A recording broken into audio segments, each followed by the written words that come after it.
Hey guys, welcome to Pocket Saga. So in today's video we are gonna see, what if Ash and May finally confess their feelings? Part 1. This story is advancing through the ages by the respected author Sam Swordsman 123. Make sure to show some love for their work. Before starting, if you are interested in Pokemon fanfictions, you can consider subscribing this channel and like this video. That keeps me motivated to upload more. Now let's dive in. Here's a short summary. Ash and May have secretly harbored feelings for each other since they met. But there was one problem. Ash was 2.5 years older than her. Now as they reunite after their journeys through Sinnoh and Johto have ended, May's decide to act on her feelings, but will it work out? Meanwhile, an old enemy has plans to hurt them and their friends. Now let's get to the story. Ash, Pikachu, Dawn, Piplup and Brock all arrived in Twinleaf Town. They were going to spend the night here as guests before the two boys took the ferry back home to Kanto. "Welcome home, dear." Dawn's mother Johanna waved as they approached her house. "Hi Mom," Dawn said as she saw her mother and ran to hug her. "Hello Dawn." "Hi Piplup," Johanna said as she hugged her daughter, who had to let go of the penguin Pokemon in her arms. "Piplup." Piplup waved as it landed on its feet. The two boys approached. "Hi Johanna," Brock said. "Hello Brock." "Ash." "Hey, would you mind if I borrow your phone to call my mom?" Ash asked. "Oh, not at all Ash. Thanks." Ash ran inside and dialed his mom's number. An image of her soon appeared on the videophone. "Ash." Delia Ketchum said, "Enjoy." "Hi Mom. I'll be on the ferry home tomorrow," Ash said. "Then it should just be a couple days before I get home." "Pika Pika." Pikachu waved from Ash's shoulder. "All right. I look forward to seeing you both. When you get home we'll be having a big celebration, and I know just who to invite. I'll see if Misty is available. I'm sure she'd love to see you and Brock." "That will be great," Ash said. "Haven't seen her since the Mirage Pokemon incident. Also, your friend May called as well." "Really, May?" Ash asked. "Yes. She's returned home to Hoenn. She saw your performance in the Sinnoh League and wanted me to tell you good job. Also, she hoped that she might be able to see you soon. Would you mind if I invited her as well? She's currently in Petalburg City with her family." "Sure. Go ahead, invite all of them," Ash said. "It will be great to see everyone." "All right, I'll give them a call," Delia said. "I love you son, good night." "Night Mom," Ash said. May Maple, a 13-year-old Pokemon coordinator who'd finished second place in the Johto Grand Festival just over a month ago, sat on her bed in a nightgown. She sighed contentedly, glad to be home. Her journey through Johto had been hard without her friends, Ash and Brock, even her brother Max. At least she'd not been in any dangerous situations during her travels there. That had happened quite a few times in her early 2 years as a Pokemon trainer.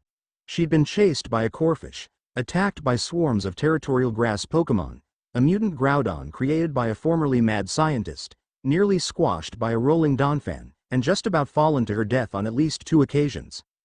Boy, she felt like a big damsel in distress when she recalled all that.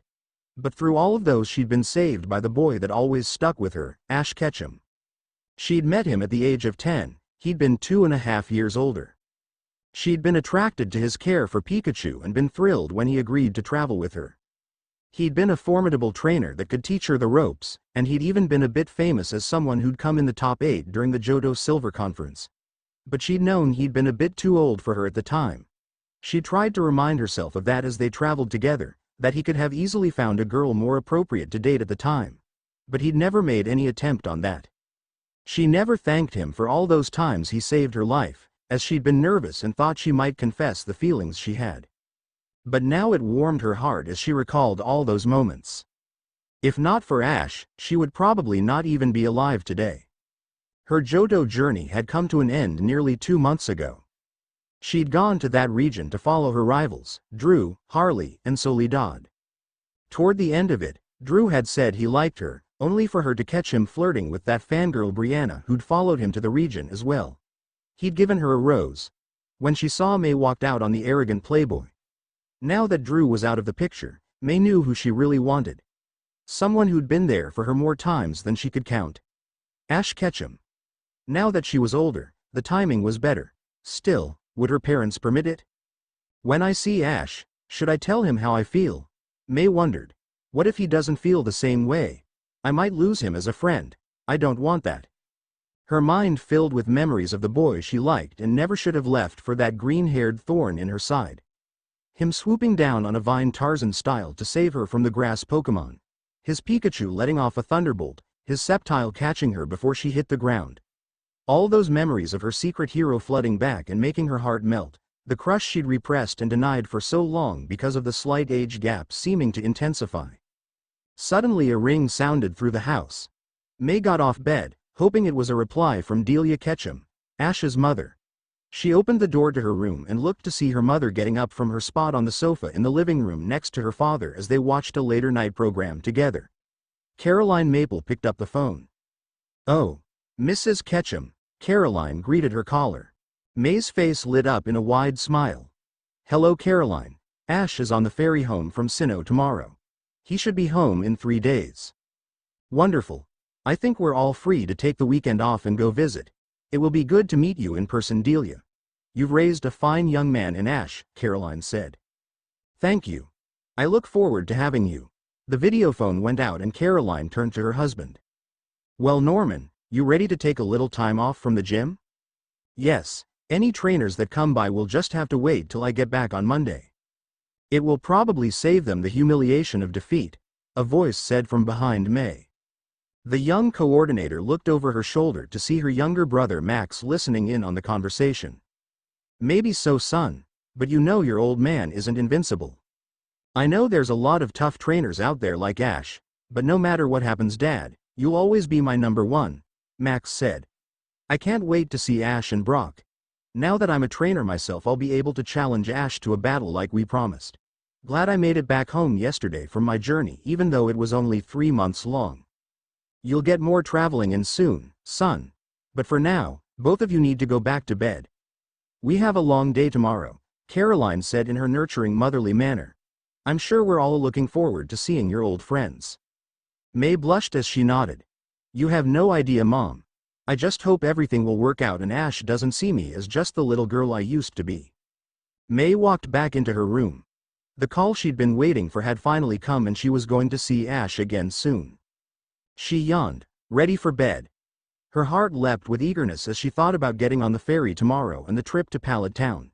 But before she went back to bed, she walked over to her travel pouch and pulled out her half of the terracotta ribbon that she'd tied with Ash for her good luck charm, which reminded her of everything he'd taught her when she'd first started her journey. May smiled fondly as she recalled the times she'd spent traveling with Ash. Those endless walks they went through from town to town, crossing through forests, deserts, and many other terrains. The times they'd trained, ate, and played together. They'd had so many adventures together along with Max and Brock. They'd camped out in places like Dewford Island or in the forest somewhere, swimming in the water at various locations. There had been some bad times, like a couple instances in which she'd fought with Ash, and to a greater extent, Max. He'd yelled at her for checking herself in a mirror while he'd been waiting to leave. Or when she'd refused his offer for help in one of her early contests after she'd gotten 2 ribbons and thought she could now handle everything herself. But they'd pulled through and stayed close despite it all. And of course, there were the scary times when she or one of her companions had been in danger. But May wouldn't have traded them for anything. In fact, she hoped to be able to go through more of them with Ash soon. Now that her journey through Johto was done and she'd broken up with Drew, even though they'd only been together for less than an hour, she could return to Ash, as well as Pikachu and Brock. Max would probably go off on his own as a trainer again, but they would see.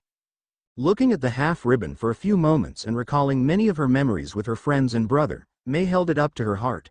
There was no denying it any longer. She had feelings for Ash, and the reason she denied them would soon be gone.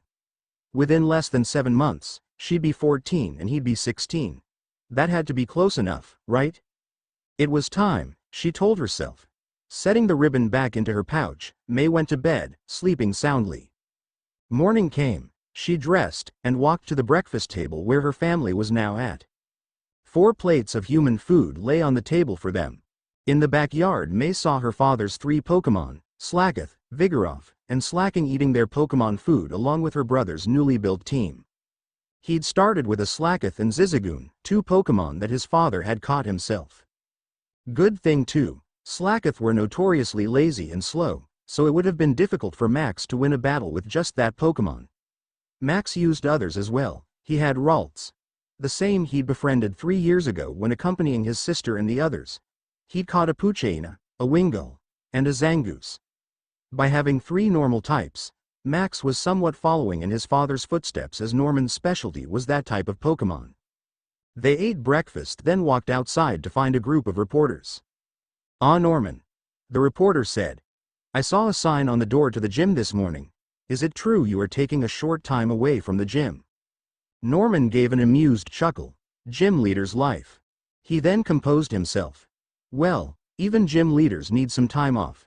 A good friend of my kids is returning home to the Kanto region, so we are going for a visit. I encourage all of you to take some time and enjoy yourself whenever you feel you are working too hard. I'll be back in a few days to see any challengers."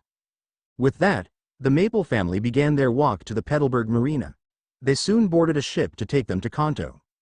In Sinnoh, Ash, Pikachu, Dawn, Piplup and Brock were all boarding the ferry to Kanto as well. "I'm glad I get to stay with you guys for one more week before Baniri enters the modeling career. I don't think me and Piplup are ready to say goodbye just yet," Dawn said. Piplup, the blue penguin Pokemon, looked sad. "It's always hard whenever you have to say goodbye to a friend," Brock said. "Me and Ash have done that lots of times over the years since we've been traveling together." "Yeah, I know," Ash nodded. "I had to say goodbye to my Butterfree so it could leave and have babies.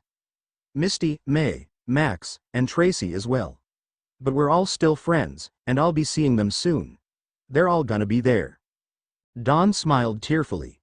"That makes me feel better. Thanks. So even if we split up from here, we'll always be friends and we'll see each other again sometime?"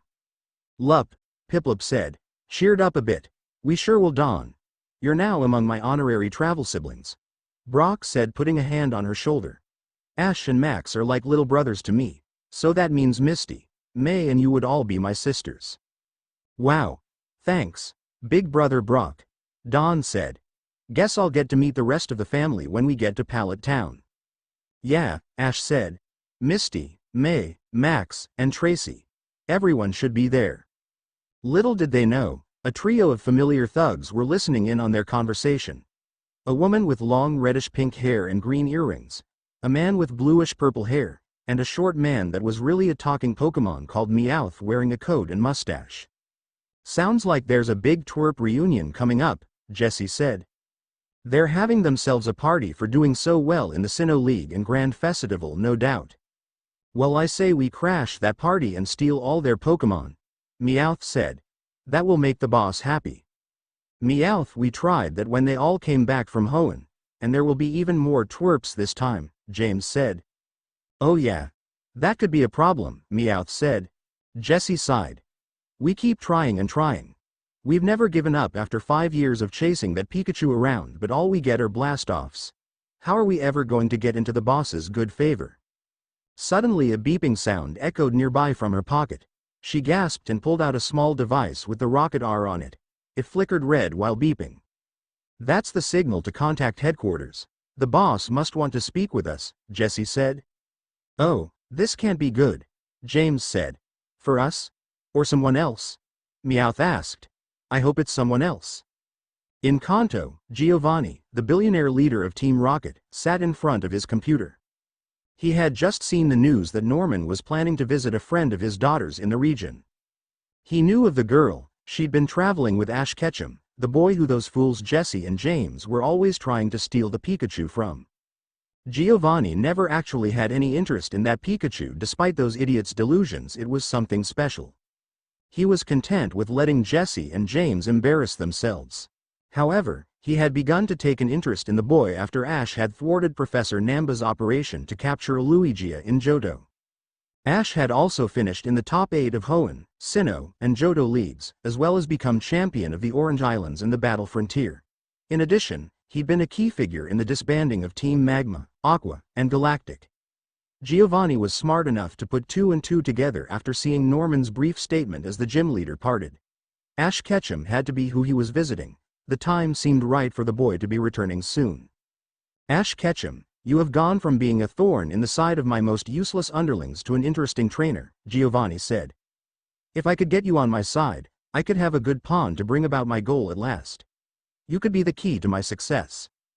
Ash, Brock and Don all arrived in the Kanto region at sunrise as their ferry entered the port of Vermilion City.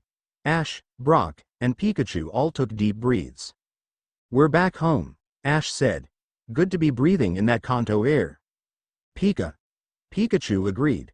I'll say, no matter how many regions we go to, there's no place like home, Brock said.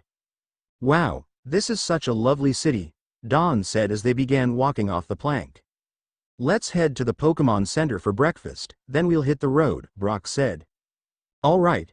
Ash and Don agreed as they began to walk off the ship. May and Max woke up in their room in the Vermilion City Pokemon Center to their mother knocking on their door. Caroline then opened the door and saw her children still in bed. Max, May. Better get up if you want to have breakfast, she said. May yawned. The Maple family had been on a ship here yesterday and arrived late last night. They decided to spend the night and hit the road in the morning. Just a little longer, May mumbled. You better not be thinking of going back to sleep. The sooner we leave, the sooner we get to Pallet Town, Caroline said as she walked over to her daughter. Then you can see Ash. That got May's attention. She grinned widely and jumped out of bed, but as she did so, Caroline grinned. May blushed heavily, realizing that her mother must have figured out her crush. Looks like someone is more eager to see Ash, Caroline said. Max yawned as he slowly got out of bed as well. He was still groggy and didn't seem to notice his sister's reaction. I'll use the shower first. Don't take too long, May said. Yeah, I'll just put on some shampoo and get out, Max said. As he went into the shower to use it first, Caroline looked back at her daughter with a smile. So, you like Ash now, huh? May nodded. I kind of did ever since I met him. But, he was a couple years older, so. I understand, dear. You were young as well, so, tell me everything. You don't disapprove, do you? May asked. Caroline shook her head. Well, I can't speak for your father. He's always been uneasy about the idea of you dating. But I remember all those letters you'd send me to inform me of your travels. Dear Mom, Ash is working hard for his rematch with Brawly. He actually saved me a couple times in the last few days. Dear Mom, I had a scary flight with a Skarmory that took me to a place with aggressive grass Pokemon, but don't worry, I'm alright. Ash found me. Caroline grinned. Seems you've had quite a bit of dangerous experiences. Ash certainly looked out for you when you guys were together. Yeah, May nodded again. It's kind of embarrassing though. I must have the worst luck when it came to safety back then. Well, you're still a strong trainer, Caroline said. Maybe this is just a sign you two are meant to be together. An image entered May's head of her in a white dress standing next to Ash in a tux. Maybe, she said. Oh honey, I know it must have been hard with what happened with Drew. I thought you two would have been a good couple. But I'd say Ash is much more trustworthy. I hope so, May said. You traveled with him for nearly 2 years, Caroline said. Has he ever done anything to hurt you? May shook her head. Not really. I mean, we had a couple arguments here and there. One nearly tore us apart, but we made up. He's never even shown any romantic interest in anyone else. Well, I think you should seize this chance, Caroline said. Max soon got out of the shower and it was May's turn. After she was done, the Maple family sat down at a table in the Pokemon Center for breakfast. I must say, it feels good to travel again, Norman said. Been so long since I've had the opportunity to get out and about working at the gym. Yes, sometimes I miss the days we'd be young and exploring the world, Caroline said as she grasped her husband's hand. Suddenly the door to the center opened and inside stepped a group of 3 familiar people. Or at least, all 3 of which were familiar to May. A boy in a black and yellow vest over a white shirt. A red and black cap with a blue Pokeball design on the front. A Pikachu perched on his shoulder. An older boy in a green and orange jacket. And a girl in a black shirt and pink skirt with yellow hair ornaments carrying a Piplup in her arms. Hey look, May. It's Ash and Brock. Max said, pointing. And that must be Dawn, the girl you mentioned. Well, what are the odds of that? Norman asked. We expect to find them in Pallet Town and we cross paths at the same Pokemon Center. We must be really lucky, May said. Well, gone on and say hello, Caroline told her daughter. Right. May and Max got up as Ash and his friends were now speaking with Nurse Joy. Oh, Nurse Joy. It's been far too long since I've laid eyes on one of you from Kanto, Brock said with hearts in his eyes. Looks like someone needs an ear pull, Max said with a dark aura seeming to surround him and his fingers twitching. Only for a purple frog like Pokemon to beat him to it with a poison jab. Brock grunted in pain and fell over as Krogink dragged him off. Someone took over my job, Max said. Well, someone has to keep Brock in line, May said. She then walked up behind him. Ash? Ash froze at the sound of that voice. Slowly he turned around and saw her. May Maple, the girl he'd met just over 3 years ago when she'd started out on her journey. The first time they'd actually introduced themselves, she'd been hiding a plant she'd nearly caused to hit the floor behind her back. Kind of cute, he remembered thinking, as though I'm so dense I'm not gonna notice that. May, Ash exclaimed. She smiled at him, a gorgeous smile he thought. She'd always been a bit cute, she was older now too. When he'd first met her, she'd been a 10-year-old trainer just starting out on her journey like he had long ago. Of course, even as dense as he was, he knew 10 and 12, nearly 13, were not good ages to get involved romantically with someone. He'd also just split from Misty, his first ever female companion. Not exactly ready to pursue someone like that. She'd been a good friend, and she'd grown into a formidable and talented coordinator, with some help from him. She'd been his student in a way, just like he'd been that for Misty and Brock. Ash, she said again as though she were dreaming. Ash failed to notice. Though Caroline did, and so did Norman. Caroline smiled, while Norman frowned. May. Oh, it's so great to see you, Dawn said as she looked and saw her fellow coordinator. Yeah. Great to see you too, Dawn, May said. Hey, don't forget about me, Max said as he walked up alongside his sister. Max, Ash said. Pikachu greeted. Wow, it's been a long time, Max. You must have grown half a foot since I last saw you, Brock asked as he walked over to his youngest friend. Yeah, I've gotten a bit taller, Max said, though you look about the same, especially with girl hunting. Brock only replied with a nervous chuckle. The whole Hoenn gang is back together again, Ash said as he held his hand out. May and Max immediately put their hands over his, followed by Brock. The 4 friends were together again. Caroline and Dawn both watched with smiles as they saw the friendly exchange. Though Norman had a slight frown on his face as he looked from his daughter to Ash. As they all put their hands in the air, Ash suddenly noticed Norman and Caroline behind May and Max. Norman. Caroline. Ash said with a wave. Ash. It's good to see you again, Caroline said as she stepped forward with a smile. Why yes, Norman said with a bit of hesitation. You must be May's parents, Dawn said. I'm Dawn. Yes. I'm Caroline and this is my husband Norman, leader of the Petalburg City Gym. May has told us a lot about you, Dawn. Yeah, like how she lost to you in the Wallace Cup, Max said. Guess my sister must have been slipping if she lost to someone who'd only been a trainer for a few months. Hey, May scolded her brother. Easy there, Max. May gave it her best, Ash said. Besides, Dawn was working hard to be a good coordinator. It was a close battle. Yeah, and her mom was a coordinator too, so she didn't have to coach her as much as May did, Brock said. Max shrugged. Okay. I guess even the more experienced ones can't win against newer ones all the time. Sometimes there's just someone that comes along with natural talent. He pushed in his glasses which flashed. Ash then remembered something. Hey Max, have you become a trainer yet? Oh yeah, so, we can finally have that battle we promised back when we split up, Max said. Now hold on, shouldn't we get on the road first? May said, putting her hands up. There's going to be a party at Pallet Town for when Ash comes home. You're right. Ash realized. All right, how about we put the battle off until we get to Pallet Town, Max? Max seemed disappointed. I guess. Yeah, and we still need to have breakfast, Brock said. Ash, Dawn and Brock as well as all their Pokemon ate while the Maple family stuck with them and caught up. Though Norman was a bit quieter. We saw you in the Sinnoh League on TV, Ash. A shame you didn't win it, Caroline said. Yeah. Well, there's always next time, Ash said. That's what you said last time about the Hoenn League, and in the Johto Silver Conference, Max pointed at Ash. Right, Ash said, embarrassed. You go to one league after another and you always end up in the top 8, but you just can't seem to grab first place.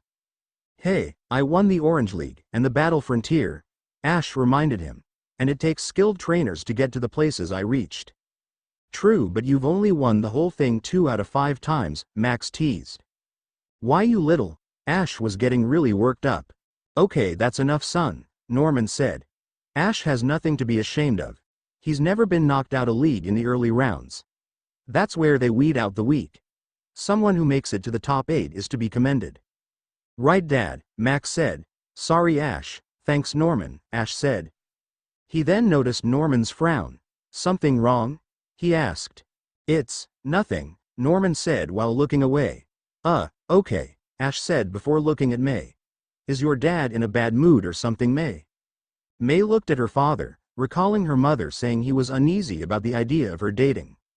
Something like that, I guess, it's a dad thing. Okay, Ash said, not understanding it. May looked at him for a moment, as though she had something she wanted to say. May? Norman asked, looking at his daughter. Can we talk? May looked from Ash to her father with an uncertain look. Sure, Dad, she said. She looked back at Ash before following her father. I wonder what's going. Ash wondered. I don't know, Max said. Don looked at Brock and whispered in his ear. Did you say how May was looking at Ash just now? Brock nodded. I wonder. Well, I always thought of Ash and May as friends. But I wonder, maybe May wants to be more? Don looked at Ash as he took a drink of his orange juice, not hearing their whispers. They were always close, Brock whispered to her. When we were traveling. Ash would often teach May about things related to Pokemon like battling. Also, she sometimes got in danger, and he would usually be the one to come to her rescue. Whoa, like a knight in shining armor. Don couldn't help but saying aloud. Huh? What are you talking about, Don? Ash asked, hearing her. Some fairy tale story you read? Yeah, something like that. Don said. May followed her parents back to their room in the Pokemon Center. Norman looked at her sternly as Caroline sat by his side. May, I have to ask.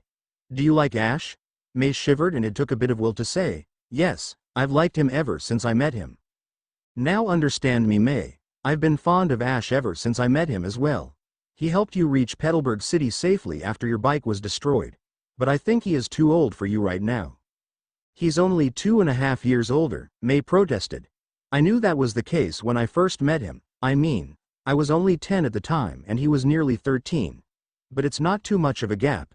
And I'll be 14 in a bit over half a year. That's still too young if you ask me, Norman said. Maybe when you are 15 I'll consider it. Dad. May was starting to get impatient now. May, when boys are that particular age they tend to sometimes be, well, wild in romance. Ash has never even thought about romance, May said. Ask him, he doesn't even understand the first thing about it, and he would never hurt me. You mean like Drew did? Norman asked. May nodded with a deep frown. Ash wouldn't cheat on me like Drew did. Though at least he knew how to flirt and make me blush, giving me roses like that. But you said it yourself, he doesn't understand the first thing about romance, so how would he know not to? May couldn't answer that. Norman hummed at her hesitation. See? I know you had started to trust and like Drew, but then he went flirting with that other girl. I know you want to believe in Ash, and there is nothing wrong with that. But I'm gonna have to ask you to. Oh come on, Norman, at least give Ash a chance, Caroline told her husband. Norman looked at his wife. I'll give him a chance, when May is 15. In the meantime, May, I'll allow you to be friends with him but no more. But Dad, do you want to go back home to Petalburg? He asked. May was silent as a shiver went down her spine. She had just had less than 5 minutes with the boy she liked. She didn't want to just have to leave him again already. She wished she'd stayed with him now instead of following Drew and her rivals to Johto. Though at least, she'd learned to stand on her own as a trainer rather than relying on Ash and Brock's help. But she'd still missed her friends in the Johto region. A few tears leaked out of her eyes. I'm sorry, May, but that's my final word. Norman stepped out of the room while Caroline stayed behind a moment. She hugged her daughter. It will be okay, May, Caroline said. You've waited this long, you can wait just a little longer. I'll see if I can talk your father into giving Ash a chance. At least we know he likes him. That's better than if he didn't. May sobbed into her mother's shoulder as Caroline stroked her hair. I thought that he might find another girl to date that was more appropriate when we were traveling together. But now I'm afraid of that happening, May said. Well, if he's as dense as you say, he might not have much luck with that, Caroline said. Take a moment to calm down, then join us, sweetie. She left, leaving May alone to vent her emotions as she sat on the couch in tears, but she soon wiped them. I'll just have to hang in there as I always have, she told herself. I wish it could be now, but I've been this patient. At least I can date him when I'm 15. But that was so long. Still, better than never. She just hoped another girl didn't make a move on him. May walked to the door and opened it, passing a trio of people standing outside. In Cerulean City, a girl with red hair got on her bike. She waved goodbye to her 3 older but lazy sisters.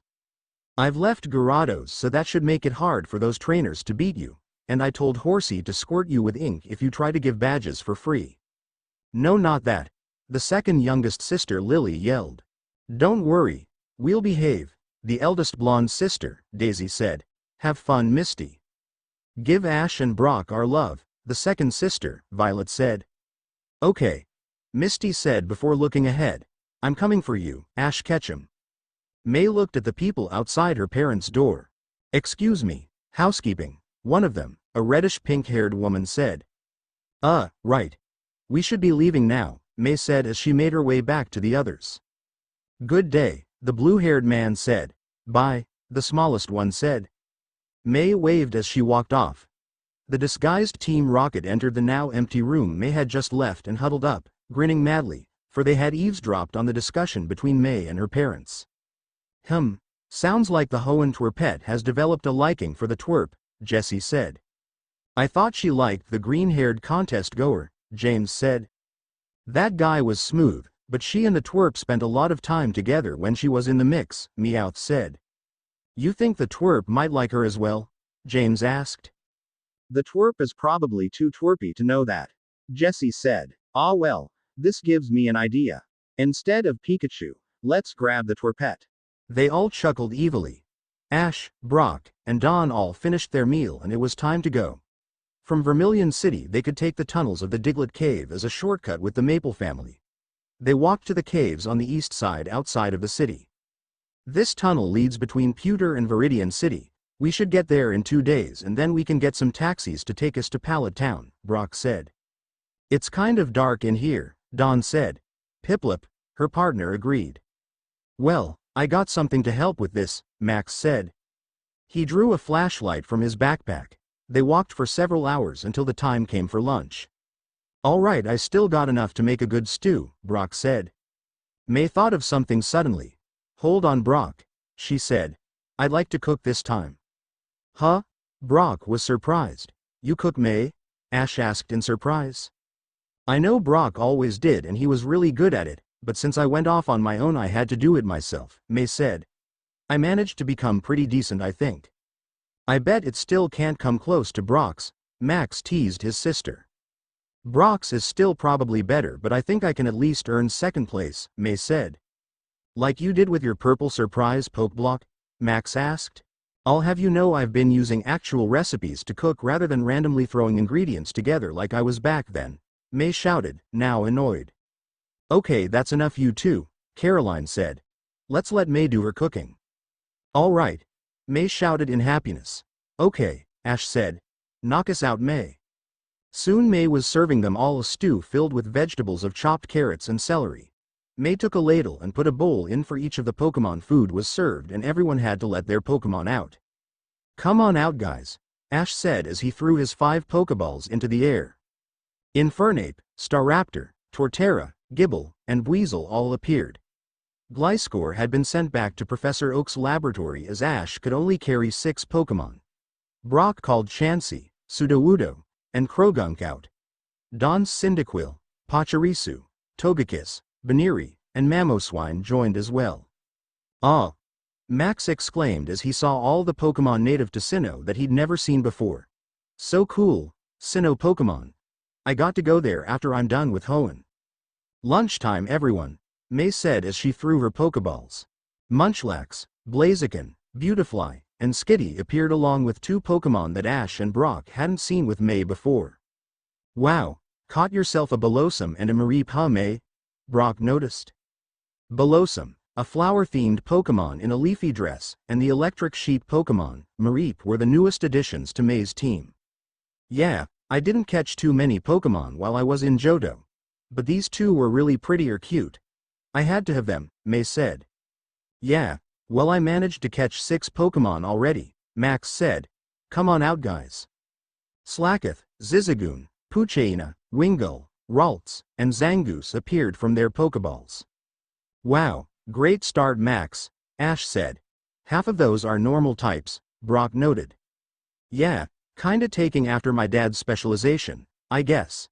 Normal Pokemon don't have too many weaknesses after all, aside from rock, fighting or steel, Max said.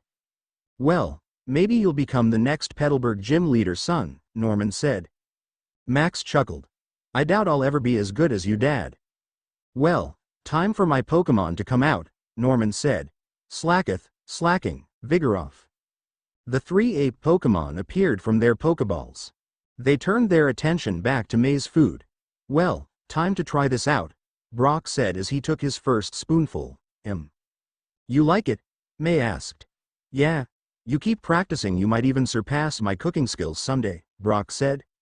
No way, it can't be that good, Max said. It is, Ash said as he took a mouthful. Huh? Max exclaimed before taking a taste. Okay, I take it back, you do come close to Brock's cooking. It's wonderful, May, Dawn said. Huh, I wish I'd made a bet with you back when you said I'd never close on Dewford Island, May said.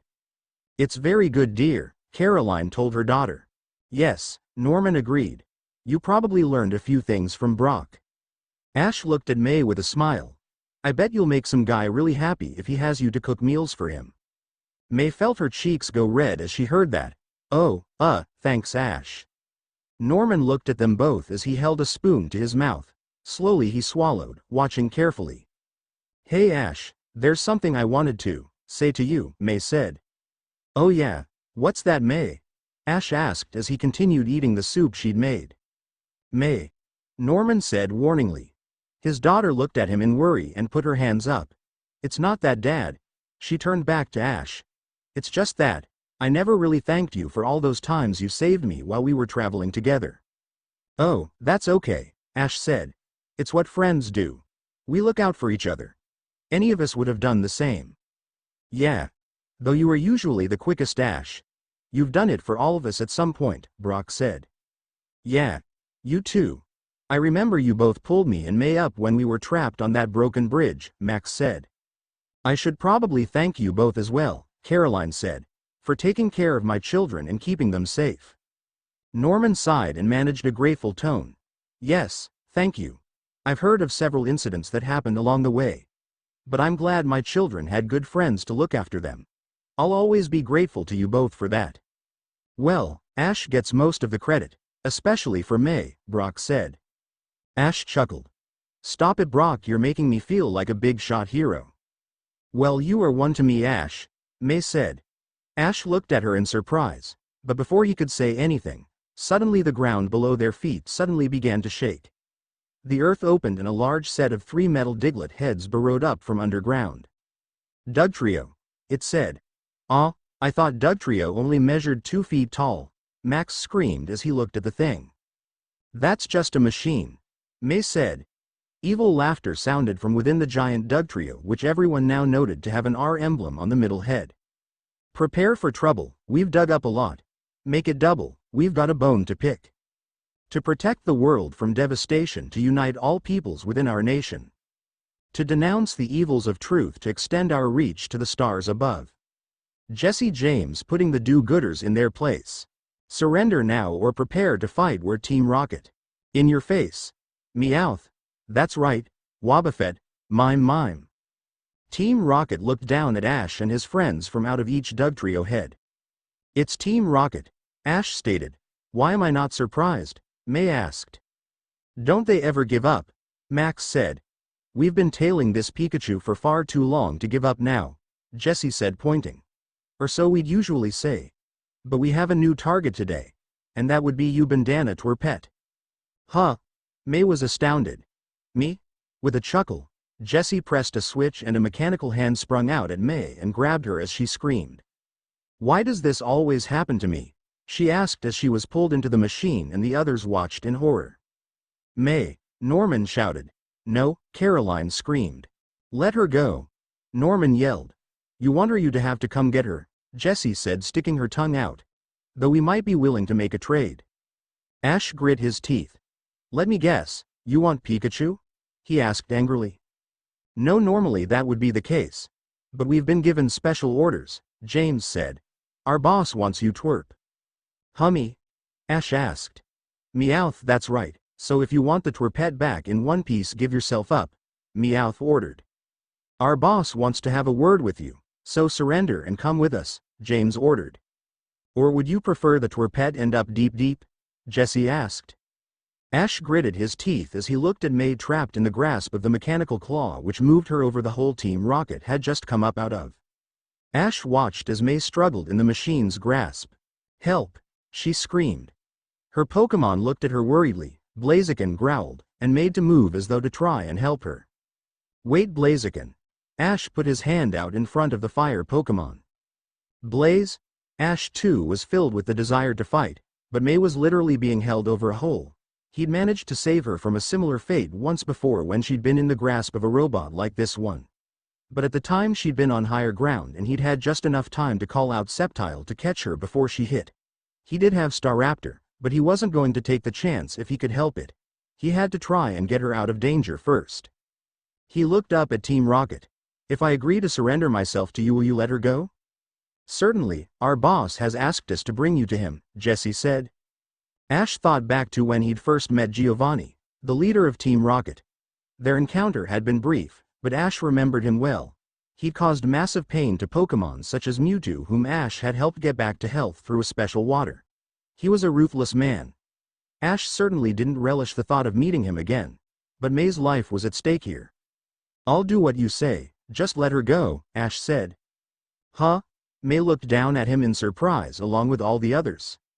Very good twerp, Jessie said. Now just recall all your Pokémon and get in, Meowth said as he pressed a button. A hatch at near the bottom of the Dugtrio machine opened up. Ash cringed at the thought of willingly going into something owned by Team Rocket. But he had to, for May. She was his friend and student, she was very precious to him. All of his friends were, but he'd put so much effort into helping her grow, and she'd helped him grow stronger as well. She was a true friend, and a beautiful girl. Ash drew his Pokeballs and began to recall his Pokémon. The others looked at him in shock. Ash, what are you doing? Brock asked. This is the only way to save May for sure, Ash said. I'm not gonna let her get hurt. Ash, Dawn's eyes were tear-filled as she looked at him. Oh, how brave. Risking your life for our little May. Caroline was also teary. Max gritted his teeth. He wanted to help, but he knew Ash was right. One false move and they might risk May getting hurt. Norman felt utterly helpless as he looked up at his daughter trapped in the claw. At the same time, he was impressed with Ash and his guts. May meanwhile could only look down at her crush and be touched by his selflessness. It brought her mind back to when they had been in the drowning sea temple and he'd put her in a water capsule to prevent her from drowning while he got the last piece of the sea crown back into place. Pikachu was now the only one of Ash's Pokémon out of his Pokéball. Ash looked up at Team Rocket. Okay. Bring May down, I'm coming, Ash said as he began to walk toward the open hatch. You got it, twerp, James said. He adjusted the arm to bring May back over solid ground a few feet below her. She sighed in relief as she was in less danger now. But it was short-lived as she looked at her hero walking toward the hatch. He put his foot on the first step. Ash, she screamed. To her relief, he stopped and looked back. To her surprise, he was smiling. It's gonna be okay, May. Don't worry. She looked at him. His lips were smiling, but his eyes were sad. Still, she believed he meant what he said. Get in the digger, Jessie yelled. Fine, just let her go, Ash shouted up at her. Right, James said as he pressed the release. No, wait, Jessie tried to stop him. May landed on the ground with a small grunt. Then she looked up at Ash, who chuckled. Then he jumped off the steps and began running towards her. Ha! Fooled ya. He yelled at Team Rocket. What? You tricking twerp, Jesse yelled. May. Ash ran up to her and put his hands on her shoulders. Are you alright? Yeah, she said. I was scared. I thought you were gonna surrender to Team Rocket. I would have, if they hadn't let you go then and there, he said.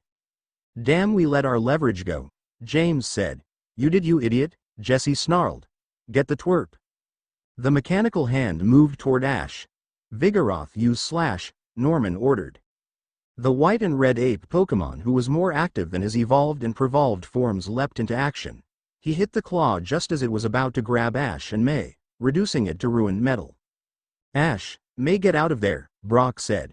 Right, come on May, Ash said as he took her hand and lead her to safety. How dare you take my little girl as a hostage, Norman said, slacking Hyper Beam. The largest of his Pokemon trio got up from its lazy loathing position and opened its mouth. It sent a powerful orange beam at Team Rocket's machine, which exploded. You may have defeated us this time, twerp, Jessie called as she and her partners were launched into the air. But our boss has made you a priority, James went on. You're gonna be hearing from a lot more than just us, Meowth finished. We're blasting off again. They crashed up through the walls of the tunnels and vanished into the sky with a flash. Ash and May were now back with their friends. You alright, May? Brock asked. Yeah, I'm fine, she said, thanks to Ash. Yes, thanks to Ash, Caroline agreed. That was a very brave thing you nearly did, Ash. Don't you think so, Norman? She turned to her husband, giving him a slight glare to tell him to behave. Norman sighed. Yes. That was a brave thing you did, nearly giving yourself up to them. I'm grateful to you for protecting May. His daughter looked at him hopefully, but he merely looked ahead. Well, we should probably get going. Yeah, but we better be careful. If Team Rocket's boss had made Ash a prime target, we could have trouble, Max said. We'll talk to Officer Jenny when we get to Viridian City. I'm sure she can help us, Dawn said. Yes. I'd love to see the Jenny from Viridian City again, Brock said with hearts in his eyes. They continued until Dawn's Poketech watch read it was 6 p.m. Max's flashlight had run out of batteries now, so they had to use the flames from the bodies of Ash's Infernape and Dawn's Cyndaquil for light. They stopped for dinner and then the kids went to sleep. Caroline sat with Norman as the others were in their sleeping bags. So Norman, have you reconsidered? Norman only sighed. Norman. Caroline's voice raised a bit. Careful, you'll wake the kids, he said. She lowered her voice down to a whisper. Dear, you saw how Ash nearly gave himself up to save our May. He has protected her about 100 times like that. I really don't think after all they've been through together Ash would do anything to hurt her. We trusted him enough to let her and Max travel with him, didn't we? Norman sighed. She was right. All right, Caroline, you're right. I think we can trust Ash with our daughter's safety. But he's still 15, and he'll be 16 in a little over a month. It's not legal for a 16-year-old to date a 13-year-old. But it is for a 14-year-old, she told him. In just over 7 months May could date him legally. Norman thought for a moment, then looked down. Guess I can't hold on to her forever. All right. I'll allow her to date him when she turns 14. Neither of them saw May smiling as her back was turned to them as she lay on her sleeping bag next to Max. She opened her eyes and looked over at Ash as he snored. Dawn and Brock were on either side of him and Pikachu lay on his lap. She was almost able to date him, May smiled to herself. Ash, May, her family, Brock, and Dawn all made it to Viridian City in the afternoon after another day of walking through the Diglett tunnels and through the small mountain around Viridian Forest. As they finally entered the city limits, they began discussing the urgent matter at hand. I need to call my mom and Professor Oak, Ash said. Make sure they're okay. You're right, Brock said. If Team Rocket is targeting us, your Pokemon at Professor Oak's lab could be in danger. They said they were coming after you though, Ash, not your Pokemon, Max said. You never know with Team Rocket, May said. One of them was bad enough, Dawn complained. I hope we don't have to deal with any Army Rocket. We better head to the police station to tell Officer Jenny about this. Maybe. Suddenly 2 stomachs rumbled. Ash and May clutched their tummies, both looking at each other and laughing. Guess it's about lunchtime, huh? Ash said. Yeah, I'm feeling pretty hungry myself. How about you guys? May asked, looking at everyone. I think we better wait on that though, Brock said. At least till we can make a call. Looking around, Ash saw a videophone booth. Well, looks like we're in luck. He ran over to the phone and dialed his mom's number. He waited and soon she appeared. Mom. Listen. You've reached the Ketchum residence. I'm afraid I'm unavailable to take your call right now. Please leave me a message and I will get back to you as soon as possible. Damn, just the recording. Ash gritted his teeth, worried over the possibility that something might have happened to her. He immediately punched in his next option, Professor Oak. Come on, pick up, Ash told the machine. Then a man in a green shirt with an orange headband appeared. Ash. Hey. Tracy said with a smile. Tracy. Listen to me carefully, Ash told him in an urgent tone. Team Rocket said they were going to be targeting me. No surprise there. Haven't they been targeting you since you started your journey? Tracy asked. No, I mean they said that their boss is targeting me, Ash told him. Oh, Tracy understood that was a bit graver. I suppose that could be a problem. If it's the entire Team Rocket and not just Jesse, James, and Meowth. Well, we haven't seen any others yet, but they said Ash has been made a prime target for some reason, Brock said. So we could see more soon. Yeah, and we thought that maybe they might try to send someone to go after my Pokemon at the lab, or my mom, Ash said. Well, I saw your mom just a little while ago, Tracy reassured him. She and Professor Oak went out to lunch. Ash breathed a small breath of relief. Well, tell them to be careful when they get back. Okay, Tracy said. I'll keep my Pokemon watcher's eye out on high alert around the lab. He hung up. Ash now knew his mother was safe, at least she had been when Tracy last saw her. I hope nothing happens to her. Don't worry, Ash, May said as she walked up beside him and put her hand on his shoulder. We beat Team Rocket all the time. And now we're all gonna be together. Yeah, don't forget I got my own Pokemon as well, Max said, putting hands on his Pokeballs that he wore on his belt like Ash. And Dad's here too. Caroline sighed. I wish I had Pokemon. I only once tried to catch a Tentacool that turned out to be May. May blushed at that. She would have yelled at her mom to not tell them if not for the fact that all but one hadn't heard this before. Wow, you did? How did you mistake your own daughter for a Tentacool? Dawn asked with puffed cheeks ready to laugh. She had a blue swimsuit on and there were a couple Tentacool nearby, Max said. It was pretty funny. Max, May yelled. Well, I'm going to the police station to inform Officer Jenny. I'm sure she can help us out, Norman said. Why don't you kids all go to lunch? Oh, I'm going with you, Norman, Brock said. It's been so long since I've seen the Officer Jenny of Viridian City. Ash didn't actually recall him meeting that Officer Jenny, though she had been the first one he'd ever met when he started his journey. All right, Brock. If you insist. We'll meet at the police station later then, Norman said. He and Brock began to walk down one street, leaving Caroline with her children, Ash, Dawn and Pikachu. Well, what are you guys in the mood for right now? Caroline asked, looking around at them. Well, I want a double cheeseburger with everything on it, Ash said. Pikachu agreed, its mouth-watering at the thought of ketchup. I think I'd like a cheese pizza, Max said. I'm in the mood for vegetarian pizza myself, Dawn said. Well, I don't know this city very well, Caroline said. What about you, May? May looked at her friends. Well, I might like a sandwich, so I guess I could go with Ash for a burger if that's okay. Of course, May. You don't even need to ask, Ash told her. Yes, May said, enjoy. Wow, must be really looking forward to a sandwich, huh? Ash said. Yeah. That wasn't it though. She was looking forward to having a good sandwich or burger, but even more so, she'd be with Ash, alone. Except for Pikachu, but close enough. It was almost like a date. At least as close as one could get to being on a date with Mr. I'm so dense. Maybe now was a good time to tell him how she felt. That was probably the best thing, but May didn't know if she could. It made her so nervous. Dawn and Caroline both smiled at them, while Max had a curious look on his face.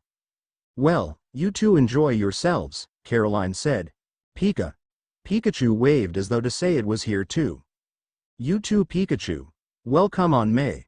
I know a good burger place nearby. The rest of the group split up. Don and Max going with Caroline to a pizza parlor that Max looked up on his pokenav.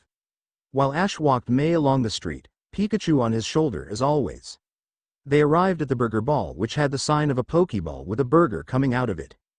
"So, May, what do you plan on doing now that your journey through Johto is done?" Ash asked his friend. May looked at him. "Well, I've been staying at home for a while. Just taking a break, you know. I love traveling, but I kind of miss my family, and you." "I know," Ash said as he put a hand on her shoulder again. She blushed a bit but rested her head on his shoulder now, causing him to blush. "Traveling through Johto was good, and it helped me grow as a trainer, so I didn't have to rely on you and Brock all the time. But I enjoyed having you for company." "I know, May. You're one of the best friends I've ever had," Ash said. May smiled. "Thanks, Ash. You're probably the best guy friend I ever had. Even though I want to be more," she thought. They placed their food order, then sat down and continued talking for a while as they sat down facing each other on a table with Pikachu sitting on the end of it with a ketchup bottle. "I was wondering if maybe you wanted to go on a journey again together?" May asked. "Sure. But I probably want to spend some time at home for a while myself. My mom said she'd been missing me, so I think it might be a good idea to stay with her at home. At least for a few months." May nodded. "I know how she feels. I think of Manaphy a lot and miss it." Manaphy was a rare Pokemon that they had encountered near the end of their journey together in the Battle Frontier. It had hatched in May's arms and imprinted on her, thinking of her as a mother figure. May had been very sad when that happened, as she in turn started to view the Pokemon as her own child. May started to tear up. Even though it had been over a year since she departed from Manaphy, it still hurt. Hey. Ash reached over to the napkin holder and pulled one out. He leaned across the table and wiped May's eyes with one hand while taking her hand with his other. "It's okay. Manaphy is safe out there, somewhere," Ash said. "Thanks, Ash," May said. "I just hope he hasn't forgotten me." "I'm sure he hasn't." May suddenly got up and walked over to his side. Before Ash knew it, she wrapped her arms around him. Her eyes still watery but her smile sincere. "Thank you, Ash," she said. He smiled and patted her head. "I'll always be there for you if you need me, May. Whether it's for advice, a shoulder to cry on, or to save you from a dangerous Pokemon." She giggled. Their food was brought over by a waitress and they immediately began to chowing down on a pair of burgers, double patty for Ash and single for May. You weren't kidding when you said this was a good burger," May said. "How'd you discover this place anyway?" "I came here the day after I took Pikachu to the Pokemon Center. Nurse Joy wanted to thank me for stopping Team Rocket from stealing all the Pokemon there. First time I ever met them," Ash said. "I think that was when Pikachu started loving ketchup." He looked over to the yellow Pokemon still licking the ketchup bottle. "So, this was your first restaurant, huh, Pikachu?" May asked, stroking the yellow Pokemon. "Pika." It agreed. They ate their burgers and patted their stuffed tummies. "That hit the spot," Ash said. May agreed. "Now time to go to Pallet Town," Ash said as he got up. Pikachu jumped on his shoulder. May hesitated a moment. She'd enjoyed the lunch, best one she'd had in a while, and not just cause the burger had been good. She'd been able to eat with Ash, alone. She wanted to tell him, but her tongue felt twisted as she tried to find the words. Ash stopped at the door, opening it and looking back as though expecting May to be there, only to find her still sitting there. "Hey May, you coming?" he called. "Oh, right, sorry." She ran to catch up. He held the door for me, trying to act like a gentleman maybe? "Let's go." As they exited the restaurant to rejoin the others, May smiled to herself. The lunch had been great.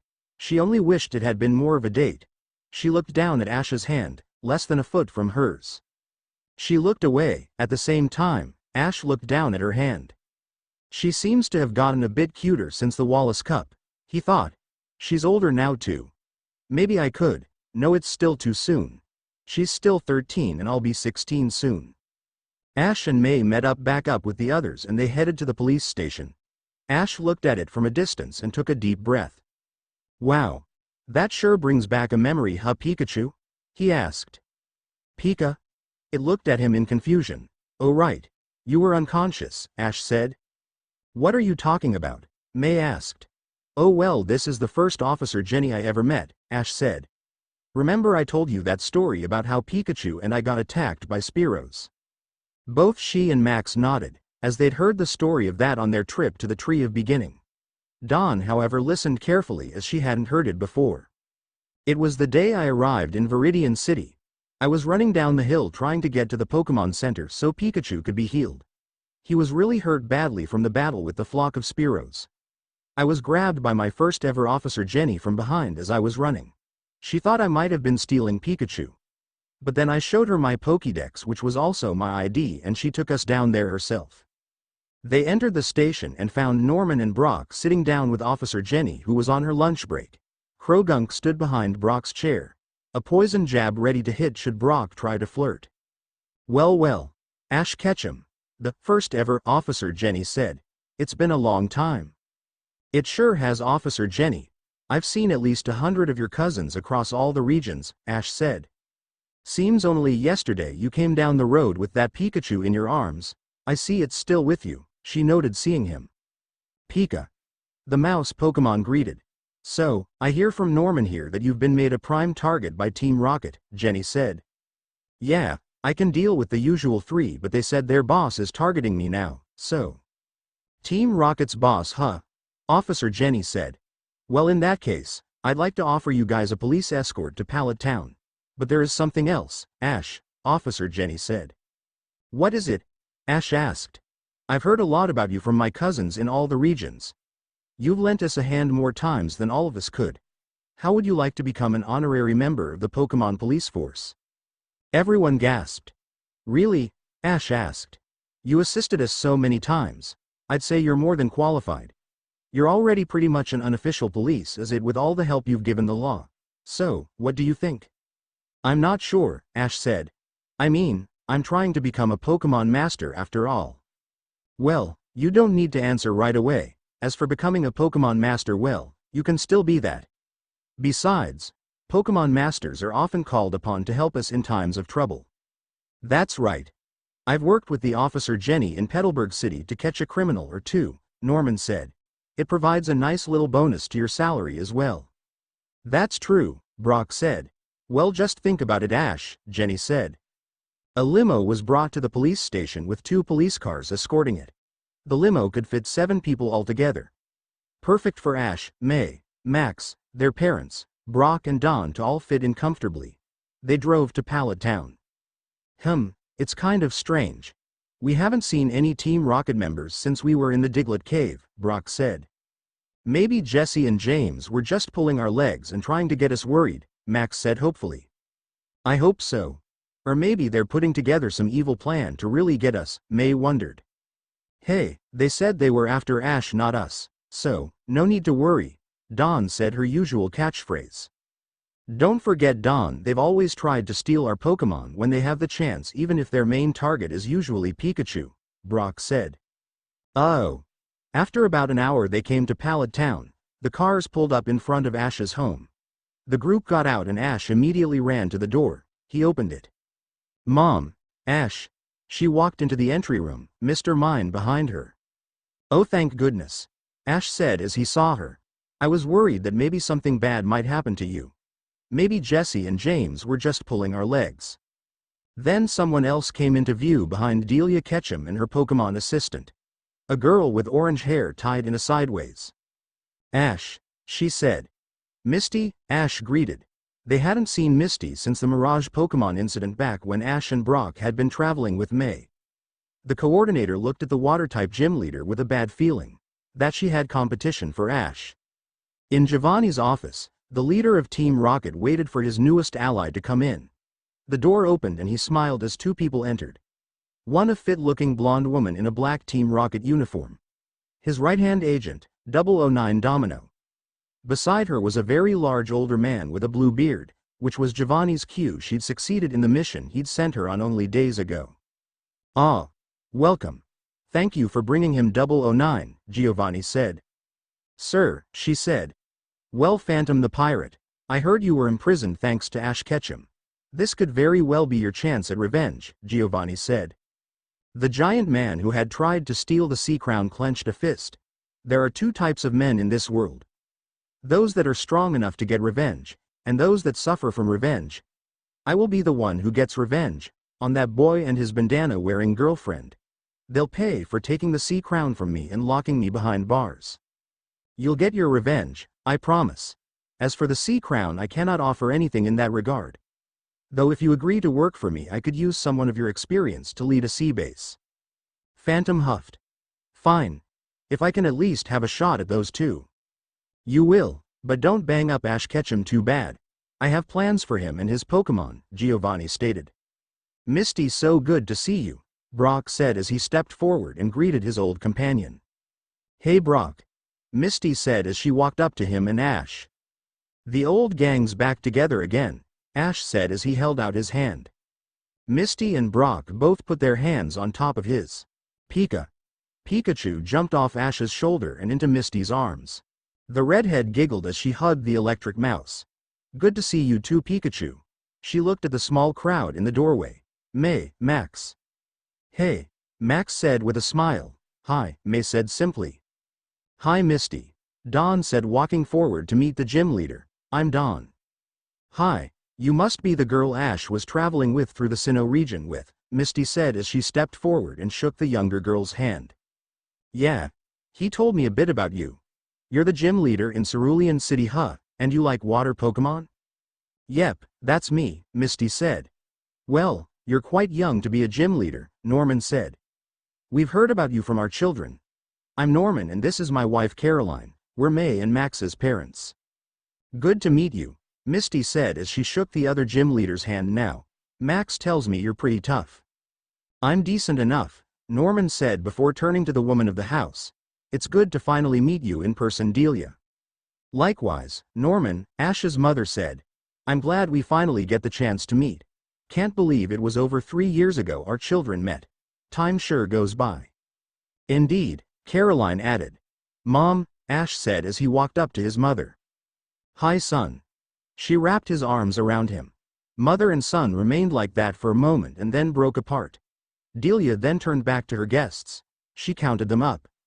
Let's see, Misty, Brock, May, Dawn, Max, and 7. Well, I'm afraid we're a bit short on beds. We have 2 guest rooms. Usually Brock sleeps in one, but I'm sure he wouldn't mind giving it up to you and Caroline Norman. But I'm afraid we only have 1 bunk bed in the guest room. I can sleep on the couch, Brock offered. Then I can see Officer Jenny right outside. Ow. He received an ear pull by both Misty and Max. You are going to have the bunk room with me, Max said. Krogink had just come out of its Pokeball, poison jab ready. It looked at its fellow Brock stoppers without changing its expression. Misty shivered as she saw the purple frog behind her. Ugh, that's not a bug type, is it? What, Krogink? No, it's a poison Pokemon. Why? Dawn asked. Oh, okay, that's good.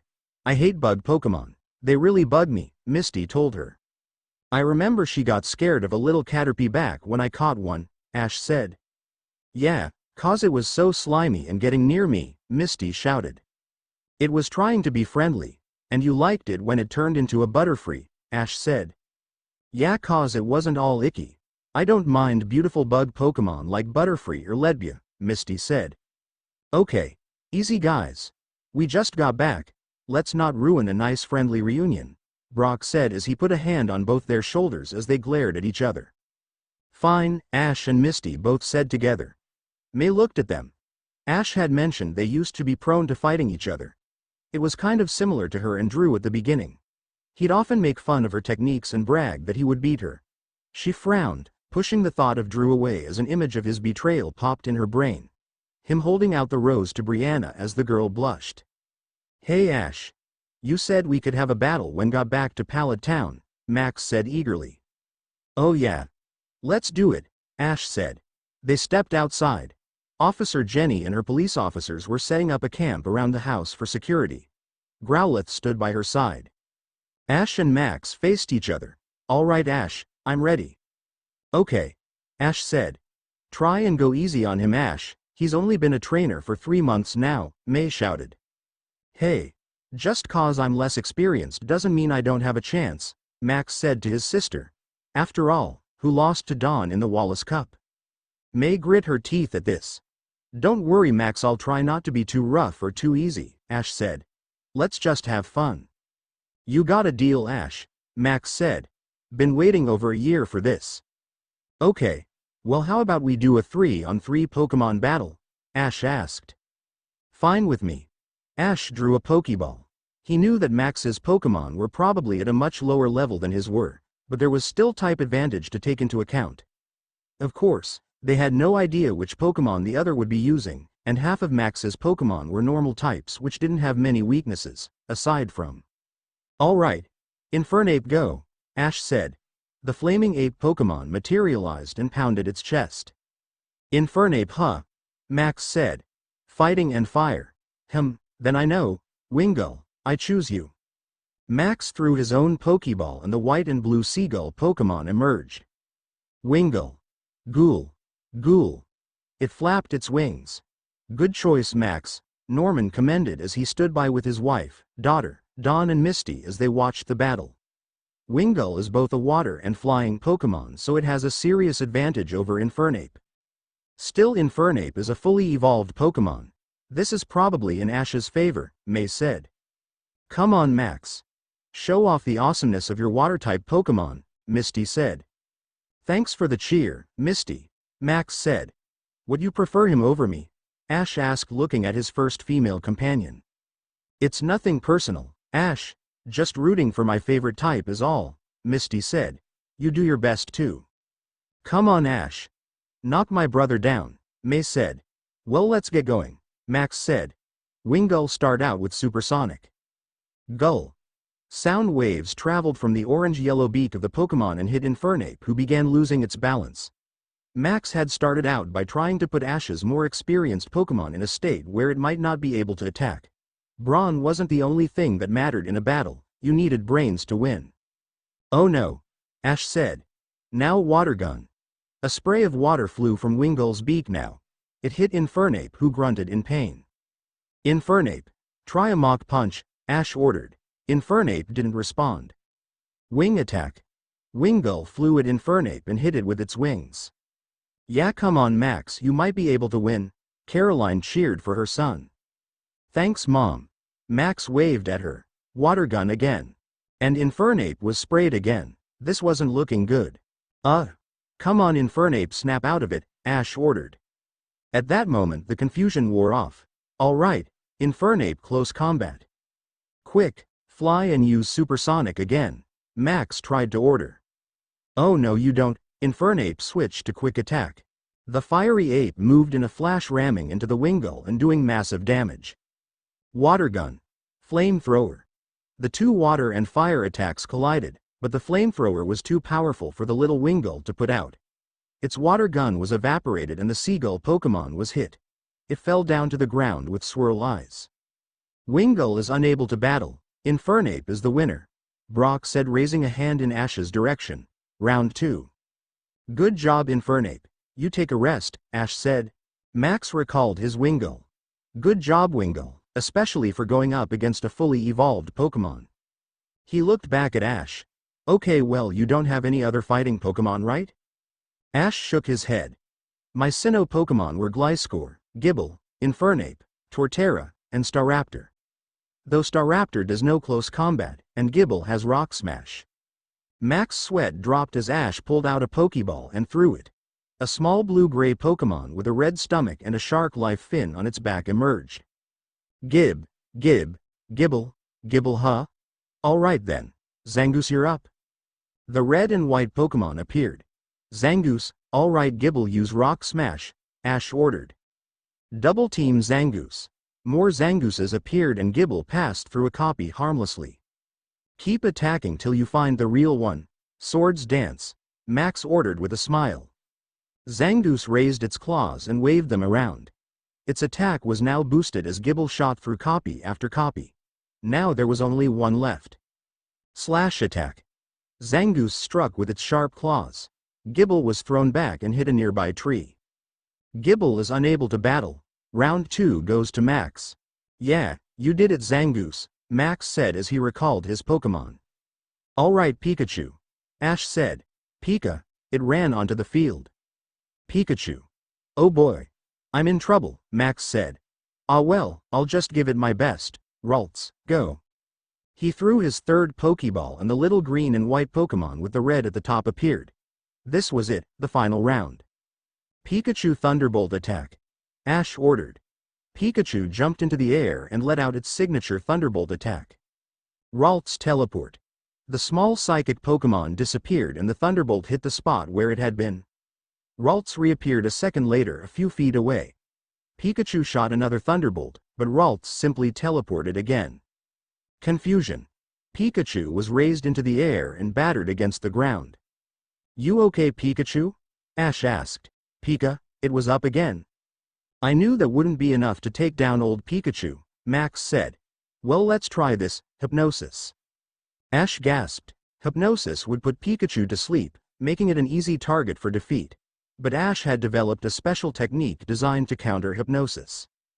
Pikachu counter shield. Ash ordered. Huh? Max exclaimed. He hadn't heard of that move before. Pikachu spun around on the ground, shooting bolts of electricity as it did so. That created a shield that blocked Ralts' hypnosis and also hit the psychic Pokemon. Whoa, what's that? May asked. It's a technique they used against the Hearthome gym leader Fantina. Dawn explained. I haven't seen it for a while. Ralts was barely standing after getting hit with the dual offensive and defensive move. Alright Pikachu, let's finish this. Volt tackle, Ash ordered. Pikachu ran at Ralts, sparkling with electricity as it did so. The small Pokemon was in no shape to dodge and got hit. It hit the ground and was down. Max sighed. Well, maybe next time. He recalled Ralts, then faced Ash. You didn't do too bad, Max, Ash said as he extended a hand to shake. Thanks, Ash. I'll get stronger, and someday I'll beat you. That's the spirit, Ash encouraged with a smile. It was a good battle. Good work, son. You did good for going up against someone as experienced as Ash, Norman said. Yeah, you didn't do too bad, but I knew Ash would win, May said with a blush. Thanks, May, Ash said. Hey everyone, snacks are ready. Delia stepped outside and waved. All right, time for some chips and celery with peanut butter, Ash said as he walked back into his house. But suddenly someone grabbed his hand as he walked through the door. He looked and saw Misty. Ash, I need to talk to you, Misty said. May watched from behind, a bad feeling in her chest. Officer Jenny observed the security camp around the Ketchum residence. Get some of those listening machines up. I want to hear inside the house as well just in case Team Rocket manages to come inside, she ordered. Yes, ma'am. Two of her officers said. Misty took Ash upstairs to his bedroom. She closed the door most of the way behind them as she did so.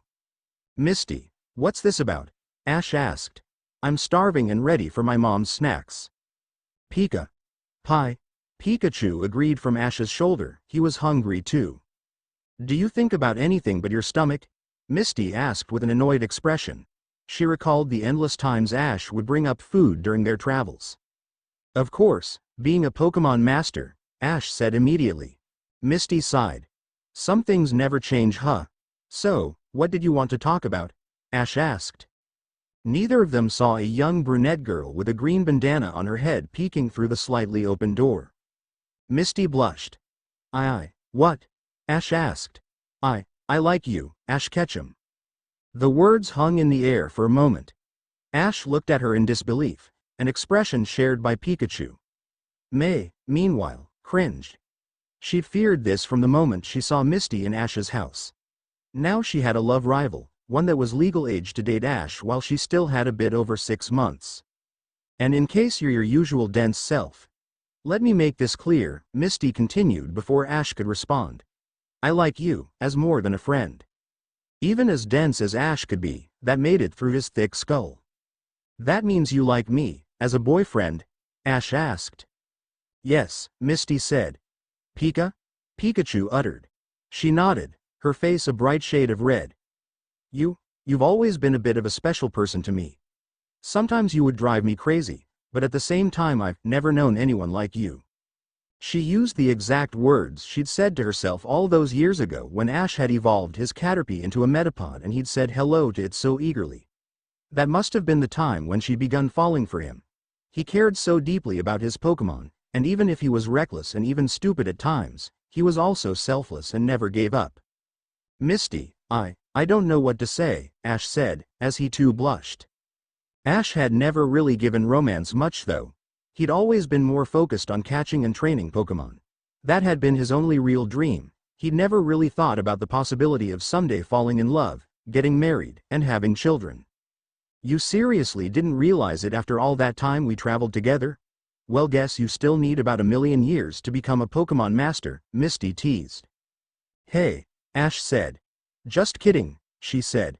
But I did send you a couple hints. You remember when a girl actually fell for Brock and wanted to marry him? That got me talking about us being married someday too. Ash had practically forgotten about that. He hadn't had time to question Misty due to something coming up right after she said that, and that saying had been driven out of his mind. And I was really upset when my sisters called me back to the gym and I had to stop traveling with you. But what really upset me was when I got my old bike back and you said I could be on my way quicker, Misty said as some tears appeared in her eyes at the thought. It made me feel like I was just the girl following you because you destroyed my bike. I'm sorry, Misty, I didn't mean it like that, Ash said with a remorseful expression. I know, Misty said. Misty, you were always one of my best friends. May couldn't take any more. Ash, she walked into the room. May? Ash exclaimed in surprise. The young Pokemon coordinator knew that it was now or never. She didn't care about the age gap anymore. Whatever came she had to confess. Ash, I like you too, May practically screamed. What? Ash and Misty both exclaimed. Pikachu looked petrified now. May now turned red as well. She just confessed at last, it hadn't gone like she'd hoped. Outside Officer Jenny listened to this conversation with interested eyes. Perhaps we should turn this off for now, Officer Jenny, one of her deputies suggested. I feel a little wrong about eavesdropping on private conversations. No, keep it going. We will not bring this or any of their conversations we hear up in discussion, Jenny said before adding. Unless they happen to discuss something that goes against the law. Unfortunately, that happened all too quick. Ash stood between two girls that had just admitted to liking him. Pikachu remained on his shoulder, just as shocked as his trainer. What was Ash going to do? Hey, no fair, May. Did you just follow us up here to spy on my confession? Misty asked angrily. Yeah. I was planning to confess my feelings for Ash sometime during the stay, May shouted. Well, back off, he is mine, Misty said, taking Ash's arm. He is not. You are not his girlfriend yet, May shot back as she took Ash's other arm. Maybe not, but you're just 13 and he's nearly 16. You can't legally date him, Misty reminded her, but I can. Jenny heard that and frowned. I have to see to this. I'll be 14 in just a few months, May said. I'd planned to tell Ash now and ask him if he'd be my boyfriend from then on, but now you've forced my hand. Well, sorry to ruin what could have been a perfect confession. Like you did. Now, if you don't mind, I was waiting to hear Ash's answer. Girls, please. Ash tried to mediate the situation. We got a party downstairs. Can't we just hold off on this? Misty and May, for the first time in their friendship, glared laser eyes at each other. Then suddenly the door to Ash's room opened and Delia, Norman, and Caroline all appeared. We thought we heard raised voices. What is going on in there? Delia asked. There's a party waiting for you downstairs, Ash. Professor Oak and Tracy have just arrived as well. Norman, meanwhile, frowned upon seeing May in Ash's bedroom, clutching Ash's arm.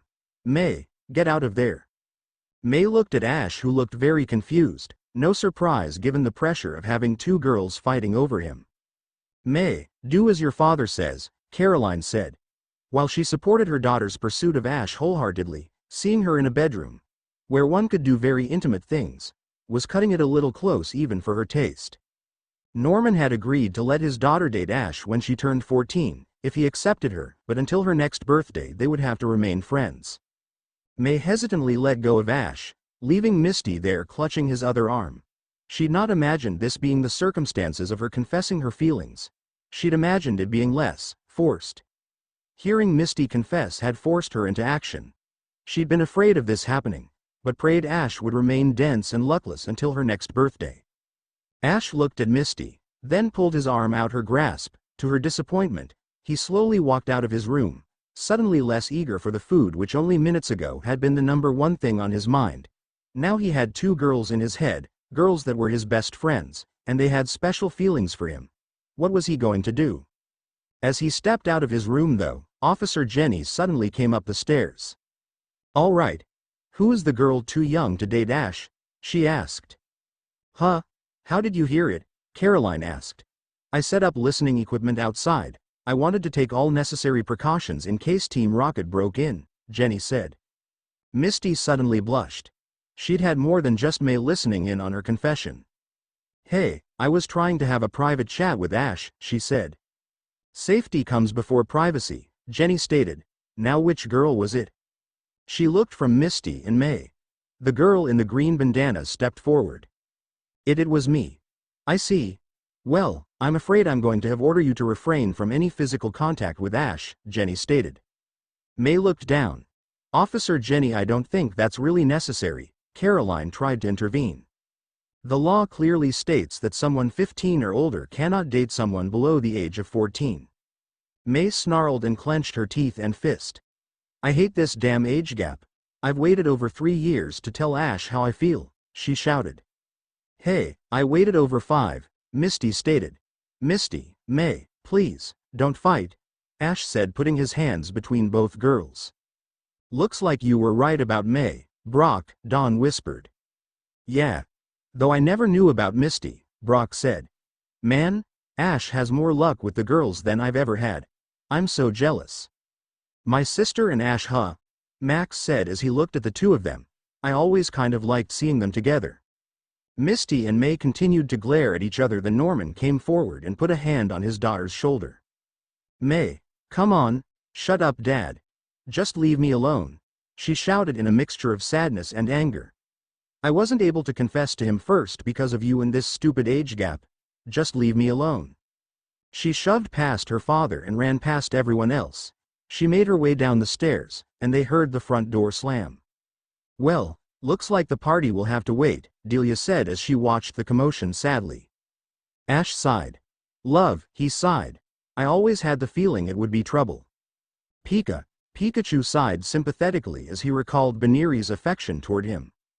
"Ash," Misty looked at him. "Not now, Misty," Ash snapped. She certainly hadn't intended for May to have her feelings hurt by all this. May was a good friend to Misty. This was actually the first time the two of them had ever argued like this.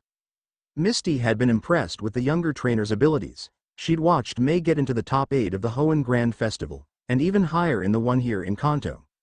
May had even saved Misty from falling to her death during the Mirage Pokemon incident. She liked Ash, but she didn't want to lose her friendship with May over him. Ash's anger at her vanished as quickly as it came. He sighed, "Sorry, I'm just a little overwhelmed right now. I gotta go comfort May." She nodded. Even though she yearned to hear him say he'd accept her as his girlfriend, she knew that would have to wait. Jenny looked at Ash. "I suppose I can't arrest you for comforting a friend, but no kissing her, okay?" Ash blushed and chuckled nervously. An image went through his mind of him kissing two girls, first May and then Misty. Both girls had confessed to liking him. What was he going to do? He'd managed to avoid a romantic situation like this before with a girl named Macy at the Johto Silver Conference by running away while she had been arguing with Misty. Misty, Macy, May. How did he get 3 girls with the same first letter to like him? Ah well, that didn't matter. He had a sad friend that needed comforting. Ash ran after May. May ran out of the house in tears. She sprinted into the woods around Pallet Town as fast as her legs could carry her. Her shot at Ash was in jeopardy. First Drew cheated on her and now she liked a guy that she couldn't legally date while he had another girl that he couldn't she catch a break? Misty had done what she had been too nervous to do from the beginning. She had a lot of guts. Usually, it was the guy that confessed to the girl, but Ash being as dense as he was with so little care for the idea of romance. The girl had to make the move when the guy wouldn't. She should have told him how she felt when they had their little lunch date back in Viridian City. She should have stayed with him rather than choose to follow Drew to the Johto region. The image of Ash and Misty together haunted her, along with Drew presenting a rose to Brianna. May sniffled as her heart broke for the second time in only a few months. Snap. The sound of a twig snapping entered May's ear. She looked in the direction of the sound with a pair of teary eyes. She saw a pair of men in black uniforms with an all too familiar red R on it. A pair of Team Rocket grunts, apparently scouting the woods around the Ketchum residence. "Oh, we've been spotted," one of the grunts stated. "It's just one girl," the other said. "Get her.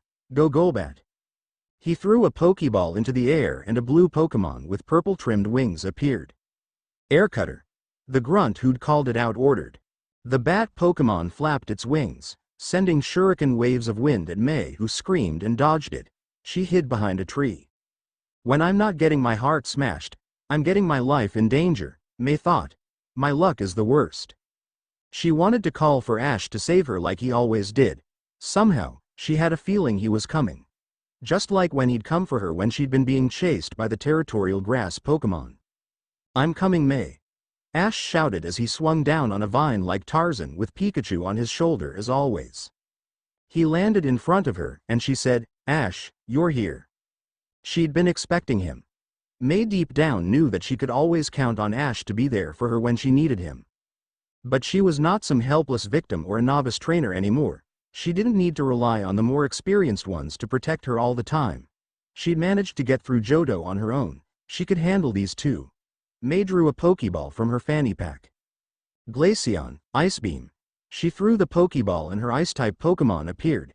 It sent a beam of cold at the Golbat hovering above. It froze instantly and fell to the ground, breaking the ice. "Golbat," the grunt said as he saw the swirling eyes.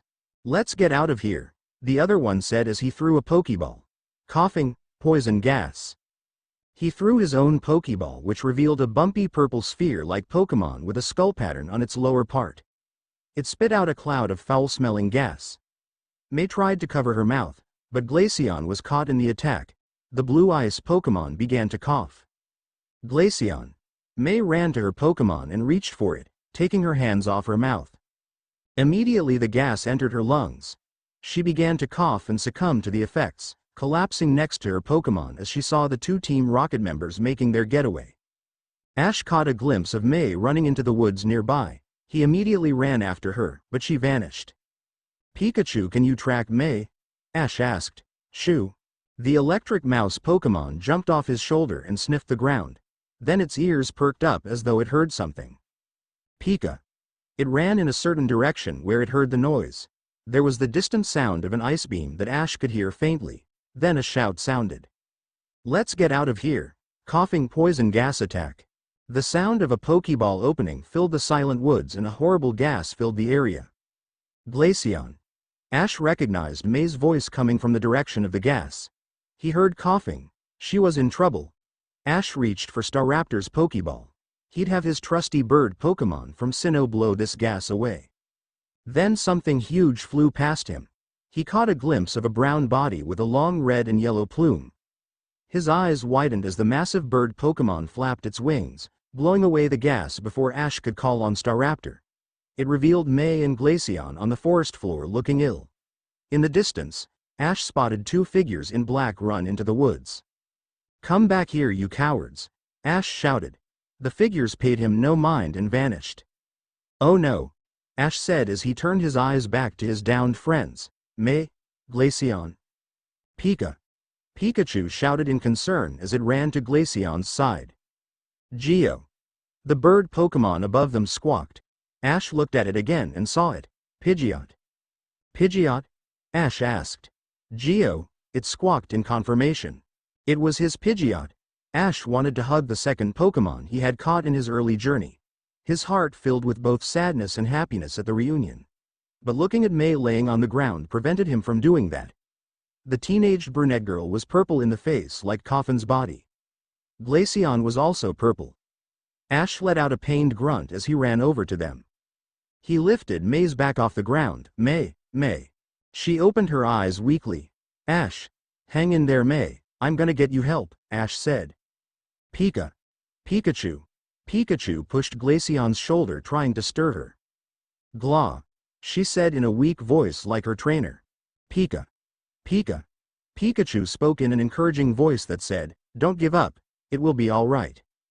"Glaceon," she replied in a calmer voice. Ash had left his backpack back at home, so he didn't have any antidotes or medicine to treat them with. That meant he had to get them back to his house. I need Glaceon's Pokeball, Ash said as he unstrapped May's fanny pack from her waist and began to rummage through the pockets.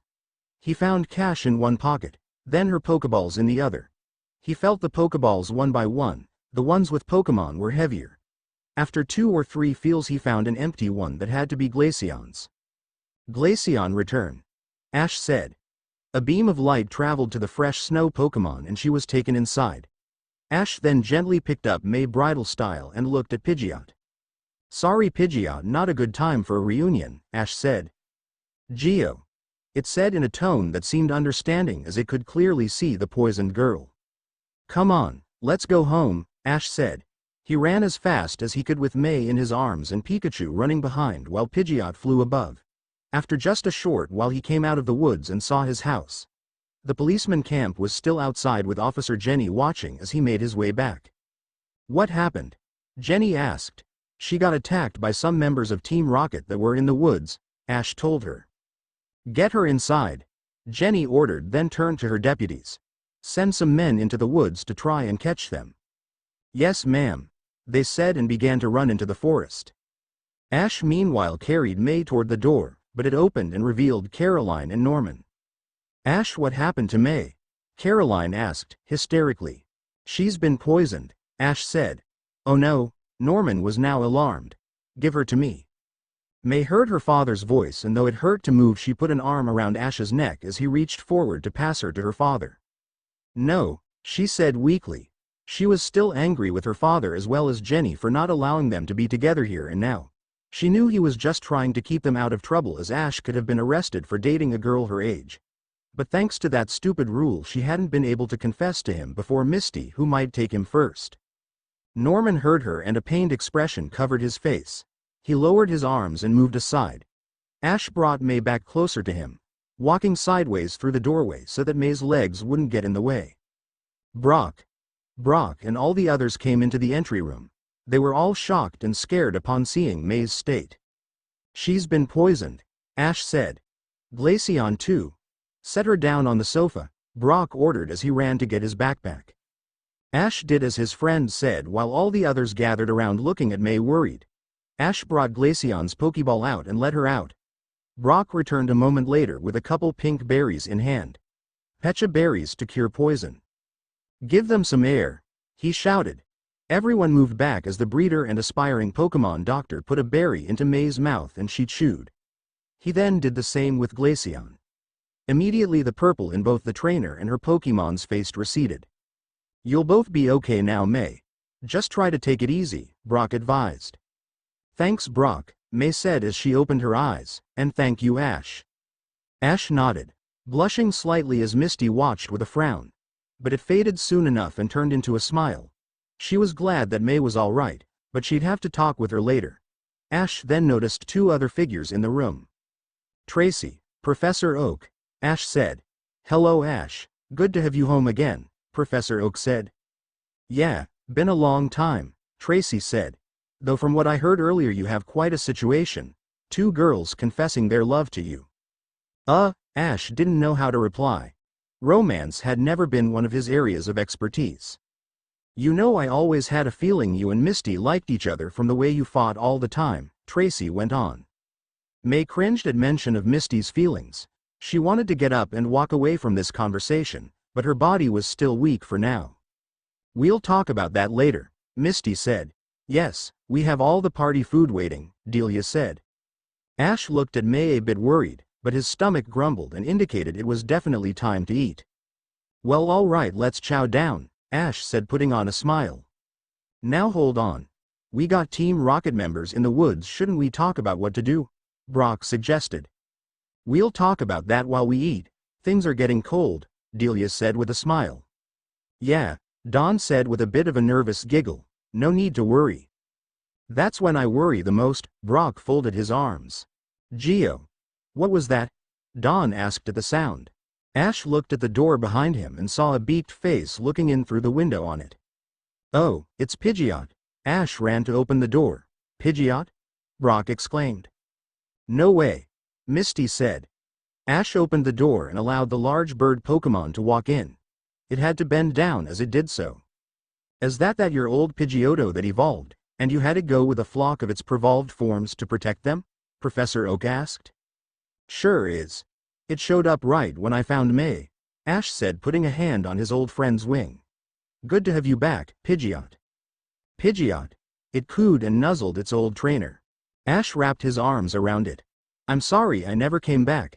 Things got really busy in the past 4 years. Geo. It shook its head, showing it had no ill will toward him. Thanks, Pidgeot, it's so big, Max said. I need to catch a Pidgey while I'm here so I can get one. Well, this is a lovely reunion, Delia said. Yeah, now let's all eat, Ash said. May was helped to her seat by her mother. They sat at the long table that Mrs. Ketchum had set up in the backyard, filled with a large variety of food she'd made. Though it did have to be reheated a bit since things had been delayed by over half an hour. Pidgeot ate from a bowl with Pikachu sitting in front of it. The two old buddies talked in their language of their own names as Ash watched. So, Professor Oak, are all my Pokemon at the lab, okay? Ash asked. Yes. I also put them and all the others on high alert in case Team Rocket does attack. I left my Dragonite to guard the lab as well. But Team Rocket could hit here too. I would recommend you get your best Pokemon out and leave them here to protect the house, the professor said. My best Pokemon, huh? Ash looked at Pidgeot, which caused him to think of others that he used to have but had left for various reasons. Some he couldn't get back as they'd gone into the wild, like his Butterfree, but there were others that he could. Well, I think it's time to get some old friends back, Ash said. After they were done eating the party food, Ash and his friends all went to Professor Oak's lab so he could put together a team of his strongest Pokemon. It wasn't quite the celebration they'd imagined at their reunion, with the combined things of May being poisoned as well as the confession she and Misty had both given to Ash. The two girls watched him as he walked ahead of them. May had recovered from the poison easily thanks to Brock giving her the Pecha berry. He could feel their gaze behind him. But also with them was Officer Jenny, who was accompanying them for safety from Team Rocket as well as to keep an eye on him and May. Ash shuddered to think that a kiss could result in being arrested. He'd already been to jail once, thanks to Team Rocket framing him. He certainly didn't want to go through that again. What was Ash going to do? Both girls had confessed to liking him, but May was legally a few months too young for him to date as a 13-year-old. He could get together with Misty, but that would hurt May, and Ash didn't want that. He just didn't know what to do. Both girls were special to him. How could he make both happy? There was a silence among the group as they made their way to the lab. A fence surrounded the place where Pokemon ran. Ash saw his Tauros, around 30 of them, Bayleaf, Bulbasaur, and Heracross as well. His Swellow flew about in the air while Noctowl slept in a tree. High above them, Pidgeot also flew. It swept down as they approached the lab and landed on its feet inside the fenced area. Hey guys! Ash called. His Pokemon looked and saw him approaching. They immediately perked up and ran toward the gate. Bulba, Tor, Swellow, Bay, Hera. Ash jumped over the fence and was immediately surrounded by the Pokemon in this area of the lab's grounds. They nuzzled him, and he did his best to give them all a pat and stroke. The Tauros were careful to stop and not stampede it over him as they had done before when he'd returned from Hoenn and he'd needed to be rescued by Bayleaf. Good to see all of you guys again, Ash said. Bulbasaur, Tauros, Bayleaf, Swellow, Heracross. Wow, you sure have a lot of Pokemon, Ash, Dawn exclaimed as she looked at all of them. That's probably not even half of them, if you don't count all the Tauros, Max told her. May managed a smile as she saw Ash's Bulbasaur, who noticed her as well. Bulba, he said as he ran over to her and Ash's friends. Bulbasaur, hey. Been a long time, Brock said as he leaned down and pet the bulb Pokemon that he'd known since the early days of his and Ash's journey. Bulbasaur, he agreed and looked at everyone else. Bulba. They all smiled and greeted him as well. Then May drew one of her Pokeballs. I bet I know someone who would like to see you, Bulbasaur. Come on out, Venusaur. The elder of the two coordinators threw her ball and out came the fully evolved grass Pokemon. She looked a good deal like Bulbasaur, as she had once been one 2 years ago. But she was much bigger now, with a bulb that had opened and grown into a large flower. She also, being a female, had one heart-like markings on her forehead while her male unevolved counterpart retained more pebble-shaped markings. Venusaur, she said. Bulba, Bulbasaur exclaimed. Bulbasaur. Vena. Venusaur. Vena, she replied. Bulbasaur. Based on their facial expressions during their exchange, it seemed Ash's Bulbasaur was surprised to see that May's had evolved into an Ivysaur and then Venusaur at some point in the past year since May had had her Bulbasaur transported to Johto to rejoin her. The two Bulbasaur had been sad to be parted, but at the same time Ash's had been happy that May's Bulbasaur could rejoin her trainer. He'd often wished for that too, but the lab needed someone to act as a peacekeeper and Bulbasaur was the only one able to fit the job. I thought you'd be happy to see Ash's Bulbasaur Venusaur, May said as she watched them with a blush. Vena, she agreed. Bulba, he said so low that only he heard himself as he looked at his fellow bulb Pokémon uncertainly. Everyone let out their Pokémon to be able to play with the others while Ash followed Professor Oak to the transport room where Pokeballs kept in other areas or caught by Professor Oak's other trainers would be brought. So you want to get Charizard back, huh? Professor Oak asked. Yeah. So I want to call Eliza in the Charizicific Valley. Also maybe the Officer Jenny that runs the Squirtle Squad. It's been a long time since I've seen Squirtle, Ash said. Ah, my cousin, Verdian, Jenny said. I heard you met her thinking she was me. Yeah, she was the second or third Jenny I met, after that I think I lost track, Ash said. But I never lost track, Jenny, Brock said, taking her hands. I remember every Jenny and their differences. Brock was silenced as Krogink hit him with its poison jab and together with Max dragged him off. Maybe I should arrest him for all the times he's flirted with my cousins, Jenny said with a small chuckle. Okay, here we go, Ash said as he dialed the number. An image of a woman with a green ponytail appeared. Behind were two Charizard, one with a pink ribbon, along with three little Charmander in front of them. Well, Ash, Liza said. Rar. The Charizard without the bow ran up to the phone with thundering steps and shoved Liza aside. Rio. Hey Liza. Whoa. Hi Charizard. Ash waved through the videophone as he watched. I hope you're doing well. Rar. Charizard greeted his trainer before the Charizard with the bow. Liza's Charizard, whom she called Charla, grabbed him and pulled him back. We're doing as good as can be, Liza said. Charizard and Charla had some eggs. Whoa! Ash exclaimed as he caught another look at the three little Charmanders. His old friend had started a family. Good for you, Charizard. Ash congratulated his first fire Pokémon, who nodded and gave a thumbs up. So what's up, Ash? Liza asked. Well, I was wondering if Charizard could come here to Kanto for a little while. I have a situation I need help with, Ash said. Must be big if you need Charizard. Well, he's been missing you, I know. He's been with us for a long time. I think it might be time for him to return to his trainer. Liza was sad, it was clear in her eyes. Looking behind her, Ash saw Charla looking at his Charizard with sad eyes. They nuzzled and then Charizard turned to the three Charmander that were his children. They were all waving their little orange arms at him. He growled at them, not a vicious growl, but one that sounded as if he were encouraging them. After a few words of growls he smiled. The Charmander seemed sad but bowed their heads and accepted his decision. Liza put Ash's Charizard back in its Pokeball and put it on the transporter there. Thank you for letting Charizard stay with us, Ash, Liza said through some teary eyes. I'll send the family over for visits every now and then. Okay. I'll let Professor Oak do the same. I hate to break up that family, Ash said as he looked at Charla and the Charmander. They'll be okay, Liza assured him. Here it comes. Sure enough, light sparked from the transport and Charizard's Pokeball appeared. Ash grasped it and smiled. Good to have you back, Charizard, he said. Well, what Pokemon from here will you take home? You'll need your strongest in case Team Rocket attacks, Professor Oak said. Yeah. Well, I have Pikachu and Charizard, Ash said.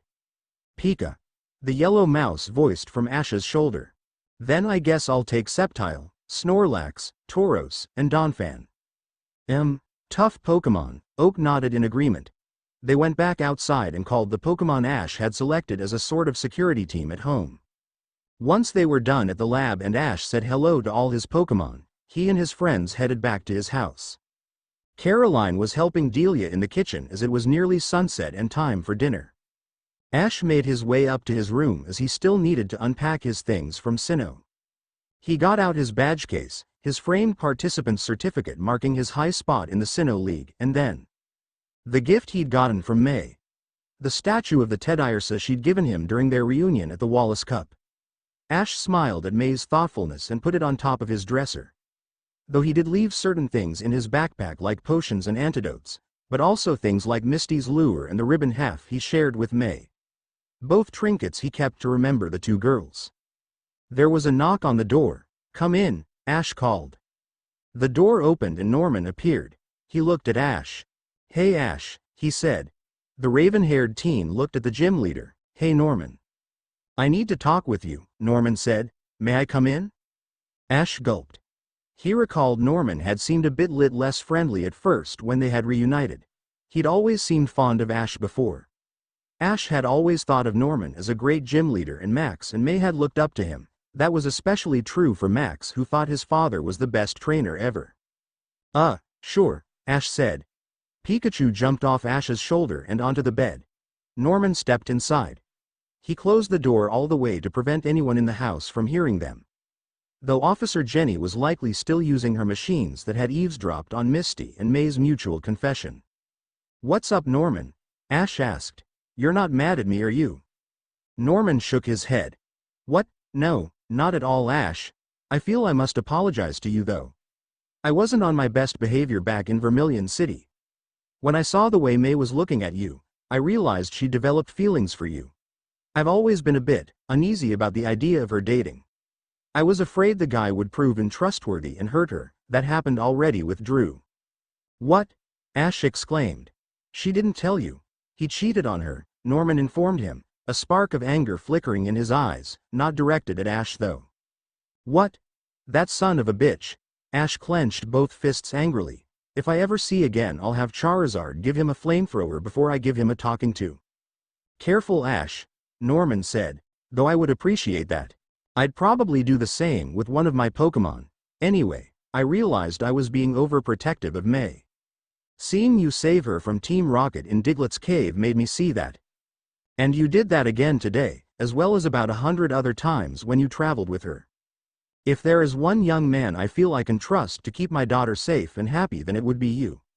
But I can't let you date her, at least not until she becomes 14, with it being illegal for a 15 or 16-year-old boy like yourself to date a 13-year-old girl. Otherwise I'd be risking you both being sent to jail, and I certainly don't want that. But if you would have her after her birthday in a few months, I'd have no objections." Pikachu muttered, turning its head to the side. Ash blushed. "Well, thanks Norman. But I'm not really sure what to do right now. I just had both Misty and May confess to liking me. Also with Team Rocket target me." "I know. You don't have to answer right away." Norman put a hand on Ash's shoulder. "I do hope you choose May. But, you do what you feel is best." Ash nodded. Norman smiled at him and shook his hand, then exited the room. Ash sat on his bed with Pikachu. "What do we do, buddy?" "Pika." The electric Pokémon shrugged. Neither of them were experts on romance. Night had fallen over Pallet Town and dinner was ready.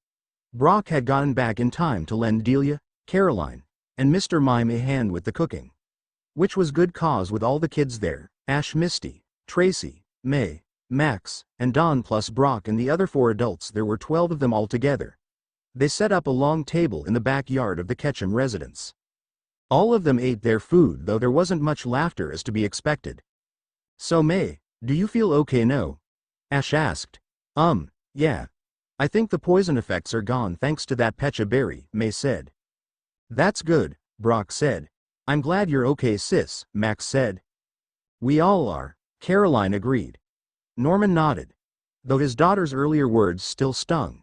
He'd spoken with Ash and pretty much given his blessing, but he decided to not bring that up right now. It might cause some drama between May and Misty.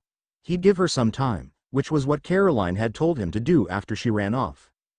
The conversations picked up, Max asking Tracy more about the various Pokémon at the lab, Brock telling everyone of his newfound dream of becoming a Pokémon doctor.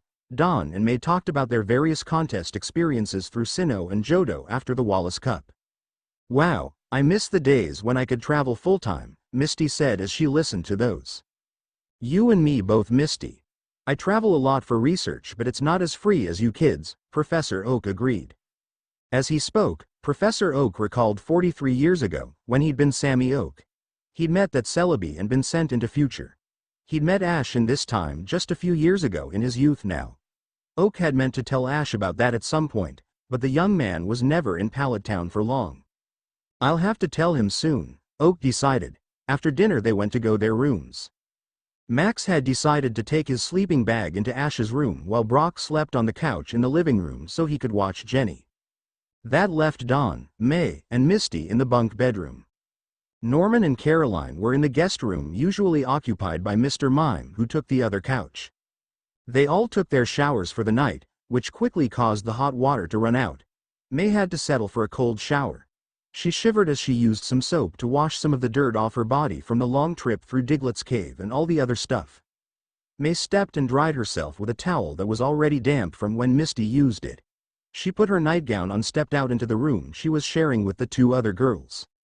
Your turn, Dawn. It's gonna be cold though, May told her junior. No need to worry.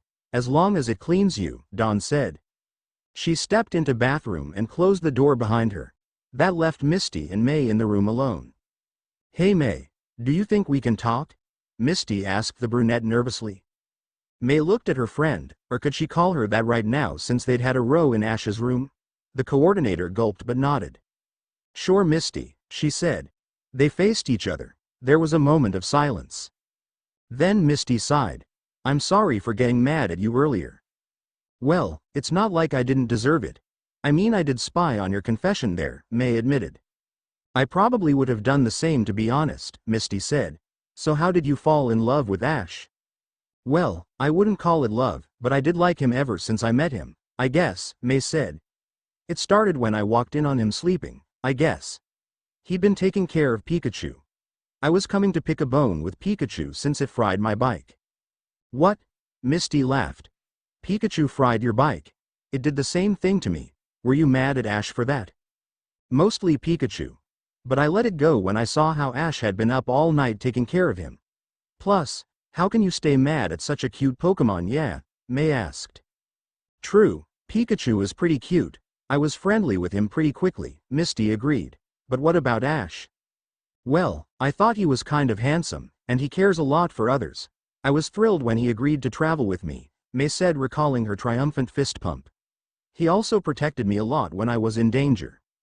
Well, looks like you and him hit off better than we did back then, Misty said.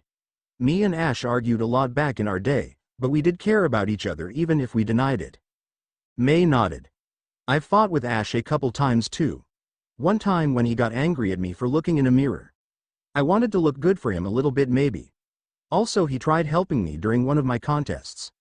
Rebello Town, I think it was. I got a lot of praise from Pokemon fans. They told me I must have been a Pokemon protege, and I guess it went to my head. Well, we all make mistakes, May. But we learn from them, Misty said before extending her hand. Listen. Let's both do our best to win Ash, and may the best girl win. Ha ha. May the best girl win. Very funny, Mist. May teased as she shook the hand. But deal, we'll both do our best. Though I might be getting a bit of a head start in front of you since Jenny's made it clear you can't date him till you're 14, Misty said. May nodded with an uncertain smile. Well, we'll see. But if you and Ash fight a lot like you used to, maybe it won't work out. Maybe, Misty admitted. But we'll have to wait till we deal with Team Rocket first. Suddenly the bathroom door opened and the youngest of the three emerged in her nightclothes as well. Dawn yawned. Well, I'm tired. You guys ready for bed? Dawn asked. Yeah, I agree, May said. Misty had to agree as well. They got into their sleeping spots, which they determined through a couple games of rock, paper, scissors. Dawn had beat both of them and got in the top bunk, while May had beaten Misty for the bottom. That left the water Pokemon gym leader to use her sleeping bag on the floor beside them. In the woods outside of Pallet Town, a group of a dozen men in black watched the house. They were led by a huge man with a blue beard. At his side were a familiar evil trio that had tried to double-cross him before. You three better not try anything this time, got it? Phantom told them. I may not have my mech suit anymore, but I can still pack a punch. Right, we won't get in the way, Jesse said nervously. Good. Now let's go pay the boy a visit, Phantom said as he began to walk out of the cover of the woods and straight to the front door. Wait, you're going straight at the cops, James warned. Huh. There are two types of people in this world of ours. Those that are cowards, and those that are brave enough to face danger head-on, Phantom grunted. Phantom marched straight toward the house that his two arch-nemesises were in. Ash Ketchum and May Maple. He seethed at the thought of their faces in his head. It was because of them, well, mostly Ash, that he hadn't been able to take the sea crown and become king of the seas. He'd witnessed the boy in possession of the power it held, the ability to travel through the sea in a line of light. Perhaps there were other secrets as well. In any case, Manaphy, the baby Pokemon that guarded the temple, was out of his reach. That meant that the sea temple was too. Or did it? In front of the house were a squad of policemen. They saw him approaching. Officer Jenny, look. Officer Jenny, who'd been standing guard with a cup of coffee to last through the night, looked with slightly lidded eyes. She glared at the escaped convict. Phantom the pirate. You are under arrest for breaking out of prison. Stop, she put a hand up. Phantom chuckled. I did not escape from prison just so you could throw me back into it. Parasect, go. He threw his Pokeball and the mushroom Pokemon emerged. Parasect. Jenny scoffed. You're at major disadvantage against my Pokemon, Growlithe. I choose you. Her orange dog-like Pokemon appeared. Growl. Parasect Spore. Put them all to sleep. They look like they could use a rest. Phantom stated with an evil smirk. Para. The mushroom Pokemon shot a spore in a large radius. It hit the defending fire type and the officers behind it. No, I can't. Jenny collapsed along with her men. Hey, only a weakling relies on others to protect them, Phantom stated as he made his way to the door. Wow, he made short work of those cops, Jesse said as they watched the pirate do it. You should try and teach your Carnivine to use sleep powder, James, Meowth said. Ahem. James agreed with a nod. I'll have to look into that. In Ash's room, he and Max were laying in bed. Well, for Max it was a sleeping bag on the floor while Ash and Pikachu were in the older trainer's bed. Pikachu curled up at the end of the bed. Max looked up at Ash. Hey Ash. I was wondering, are you gonna go for my sister? Ash looked at his friend. I'm not sure, Max. I mean, both her and Misty said they liked me. Well, take it from me who's lived with her, I can't really recommend her. I mean, she hardly had a clue about Pokemon back in the day. Hey, she's not all that bad. I mean, I didn't know a whole lot back when I started my journey either, Ash said. And I secretly thought she was kinda cute. Cute her? Max exclaimed. Yeah, the first time we actually talked to each other, she was hiding a plant behind her back, Ash said, chuckling.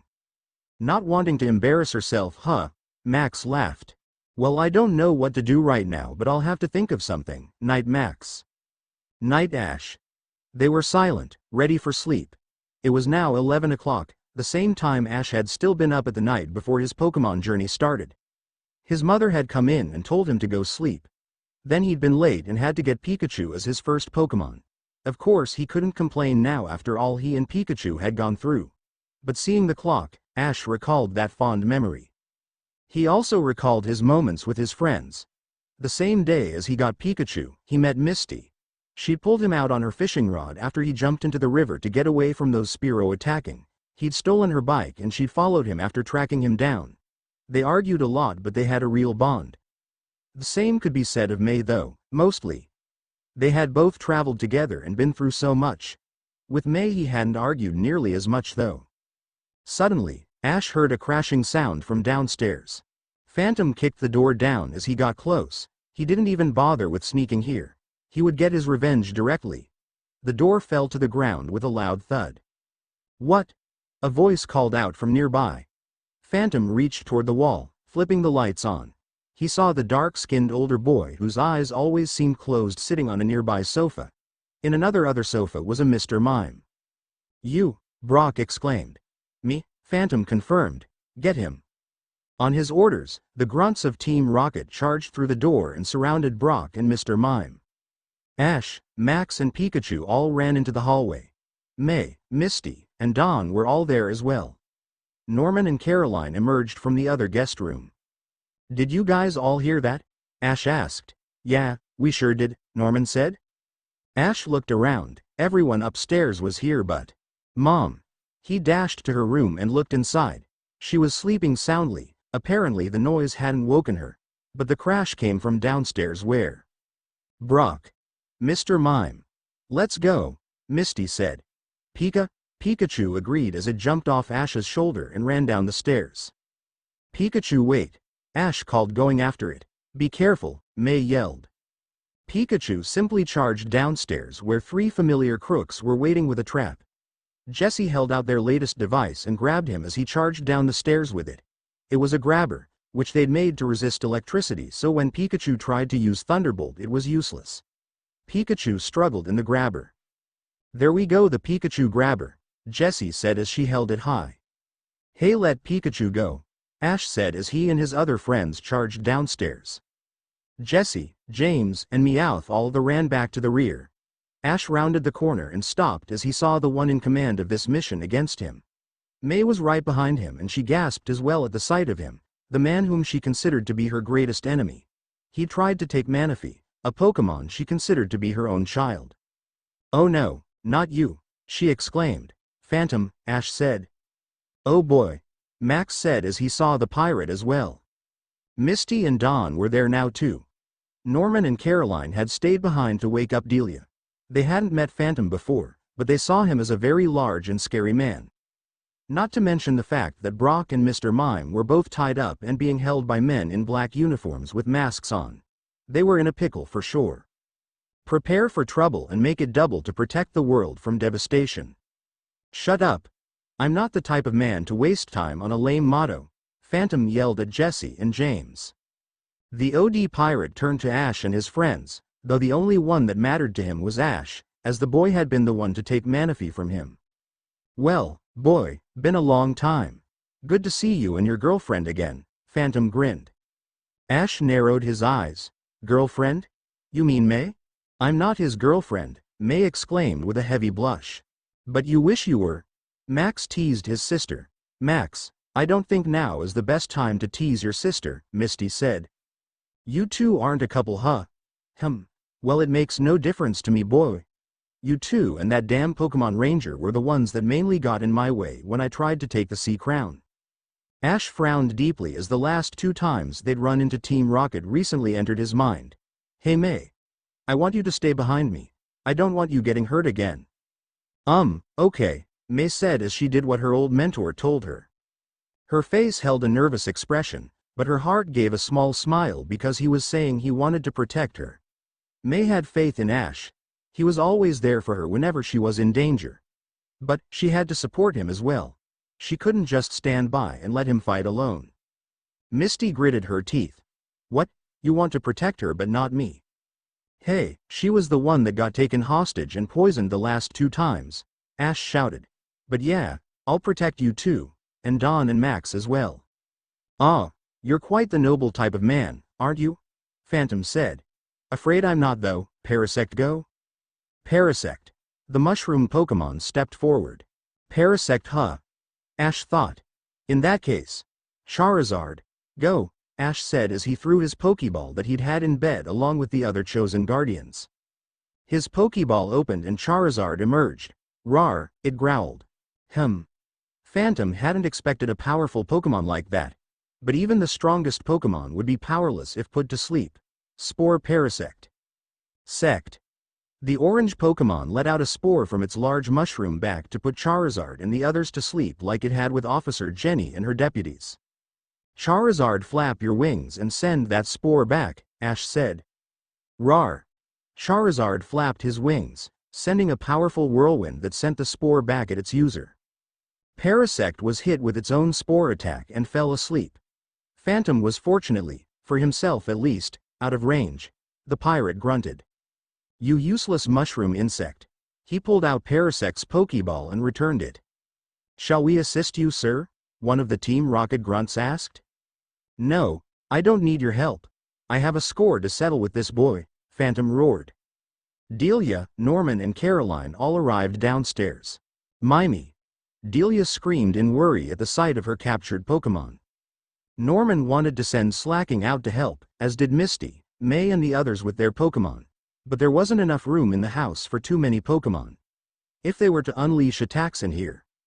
Charizard quick, free Pikachu and the others, Ash ordered. No wait Ash. Misty tried to say. Charizard nodded and instinctively flapped his wings to go to the rescue, only to end up banging his head on the ceiling. The house wasn't large enough for him to fly freely in. The distraction gave Phantom the chance to call a new Pokemon. Feraligatr go. The large blue alligator-like Pokemon appeared. Feraligatr, it said. I didn't know he had a Feraligatr, Max said. When you work as a pirate you have to have a water Pokemon or two, though I like bug Pokemon as well, Phantom said. Ew! Misty exclaimed with a shiver. Ash defeat him before he sends those out. Feraligatr, take down that Charizard with Hydro Pump. No wait, use Hyper Beam on them, Phantom said pointing at Ash and his friends. They all shivered in fear. Hyper Beam would really hurt them. Mime! Mr. Mime shouted. Then the Team Rocket grunts holding it and Brock were suddenly lifted into the air and thrown back against Jesse and James. Mr. Mime then rushed toward Ash as Feraligatr charged its Hyper Beam. Mimey! Mr. Mime! The clown-like Pokemon put its hands out in front. The hands glowed and a bright glowing mirror appeared as used its reflectability. In that instant Phantom's Feraligatr unleashed its Hyper Beam. It hit the reflect, creating a bright blinding light and explosion. Ash, May, and all the others shielded themselves with their arms. Norman held Caroline protectively. Guys! Brock shouted as he was out of range. The explosion cleared, and everything had gone black. The explosion had created a large hole in the Ketchum residence and cut the power. No! Our house! Delia exclaimed. Everyone gasped at the massive hole. Then the house began to shake. It was collapsing. We got to get out of here, Ash said. He and his friends and the three parents all ran for the hole in the wall. Brock managed to run before he could be recaptured. Phantom, Jesse, James, Meowth and the dozen Team Rocket grunts went back through the door that the pirate had broken down. Just in time too. Because the house went all the way down as the last member got out. No. Delia said with teary eyes. Ash stood in the backyard with wide eyes and open mouth. All friends had similar expressions and looked at him sadly. Pika-Pie. Rar. Charizard and Pikachu made their own sad expressions as they saw Ash's home reduced to rubble. Then Ash clenched a fist. No one messes with my home, or my friends and family, he shouted. Everyone come out. He threw all his Pokeballs into the air. From the remaining four, Sceptile, Snorlax, Tauros, and Donphan all emerged from them. Find Phantom and Team Rocket, Ash yelled. They'll pay for this. Everyone was scared by Ash's fury, but couldn't really blame him. We're not going anywhere, boy. Phantom's voice called as he walked around the side of the house he'd just destroyed, followed by all his accomplices. Everyone else drew their Pokeballs. Now that they were in open space, they could all use their Pokemon. Time for a big battle. But would they win? Ash, May, Brock, Misty, Max, Dawn, and Norman. That made a total of 6 trainers and a gym leader there. But Phantom had the aid of Jesse, James, and Meowth as well as a dozen other grunts of Team Rocket. More than twice what the good guys had. This would not be easy. All of Ash's Pokemon were now out of their Pokeballs. He glared at Phantom as the pirate stopped at the sight of all the Pokemon. Oh, looks like we made the twerp mad, James said. We can still beat him, Jesse stated. We never give up. We might want to rethink that, Meowth said as he looked at all of Ash's powerful Pokemon. Well, going to use the big guns now, huh kid? Phantom asked. Well, 2 can play at that game, go. He threw his 4 remaining Pokeballs into the air. He had lost his Chatot to that insolent Pokemon Ranger Jackie. But he had a couple more Pokemon in reserve. His Parasect, still sleeping. Pinsir, Armaldo, Pelipper, and Celio joined Feraligatr. Ash didn't reply. Charizard, Flamethrower, Pikachu Thunderbolt, Snorlax Hyper Beam, Sceptile Solar Beam, Donphan Rollout, and Tauros Tackle. Phantom gritted his teeth and kicked Parasect. Wake up and use Solar Beam. The rest of you use your strongest attacks, go. Pinsir and Armaldo fired hyperbeams, Pelipper and Feraligatr both used Hydro Pump, and Celio Blizzard. They met the attacks of Ash's Pokemon. Ash's Taurus and Donphan were stopped by the Hyper Beam and Ice Beam from Armaldo and Celio respectively, while Feraligatr blocked Charizard Flamethrower, only to be hit with Pikachu's Thunderbolt. Pinsir and Snorlax exchanged Hyper Beams. Sceptile met Pelipper's Hydro Pump with its Solar Beam. A massive explosion covered the area as both Ash and Phantom unleashed their wraths. The smoke soon cleared and the two were still facing each other. The moment had been so intense, the other trainers on both sides had forgotten to throw their Pokeballs. A 6-on-5 battle with all of the Pokemon out at once was quite a spectacle. Giovanni had to agree to that as he watched from high above in the safety of his private helicopter. In the copter with him were 009, as well as Butch and Cassidy. His highest-ranked agents were ready to put in motion the next part of his plan. "Are you ready?" he asked. "Yes, boss," Butch and Cassidy said. "Yes, sir," 009 said as she held her signature black tulip. "Bring us down," Giovanni told the pilot. They descended toward the now-ruined house of Ash Ketchum where the battle was still going on. Giovanni knew that despite the fact they held the numbers advantage, his men would not be able to defeat Ash and his friends. They all held powerful Pokemon, and Team Rocket for the most part specialized in the use of poison Pokemon. Still, they would serve as a distraction while Giovanni set in motion his real plan to capture Ash Ketchum. May watched the massive exchange of attacks between Ash and Phantom, but after it was done, the Team Rocket grunts and the regular Team Rocket members stepped forward. They'd initially been scared by the sight of all Ash's Pokemon, and who could blame them as he had some powerful Pokemon like Charizard and Sceptile.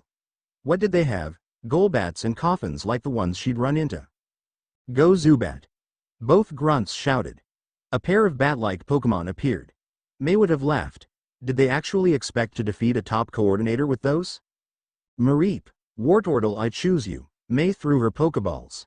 The electric sheep Pokemon she'd caught in Johto, and the blue turtle Pokemon she'd gotten her 2 years ago appeared. "Reap. Thunershock Mareep, and Wartortle Ice Beam," May ordered. "Dodge it," the grunts ordered. "Reap, Wartortle." Yellow electricity and a cold blue beam shot at the Zubat, who both dodged the attacks that would have done great damage if not one hit coed them. May cast a glance around her for a split second, seeing the other grunts and Jessie, James and Meowth were all joining the battle. Jessie's Seviper and a Dragonfly-like Pokemon faced Misty's Gyarados and Starmie, along with a grunt's Nidorino and Nidorina set. Misty had to take 4-on-2. James's Carnivine and another Pokemon went up against Brock's Chansey. Meowth faced Max's Ralts, and her father and Dawn faced 2 grunts each. Then May heard a sound.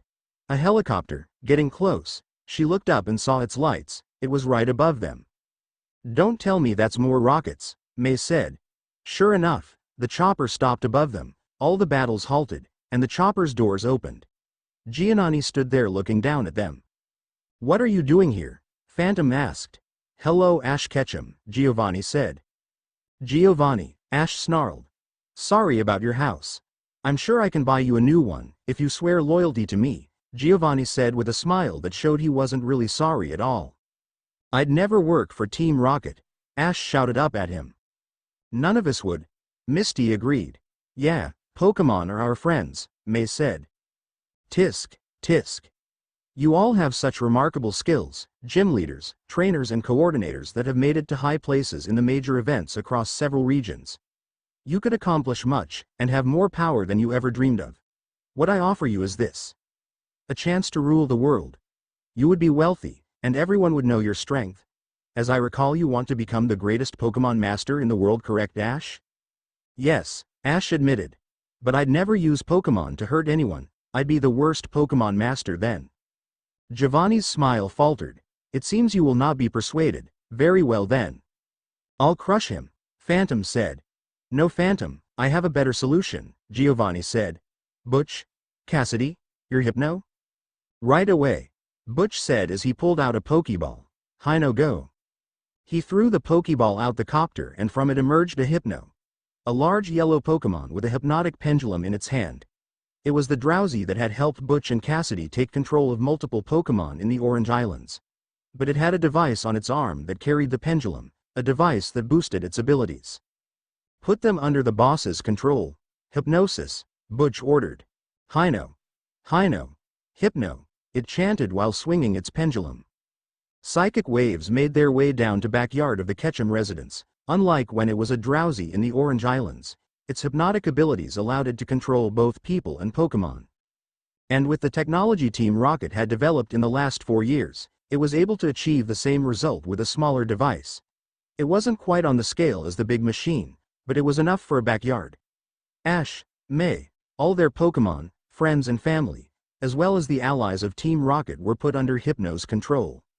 Report to Team Rocket headquarters, Giovanni ordered. Yes, Master Giovanni, they said as one.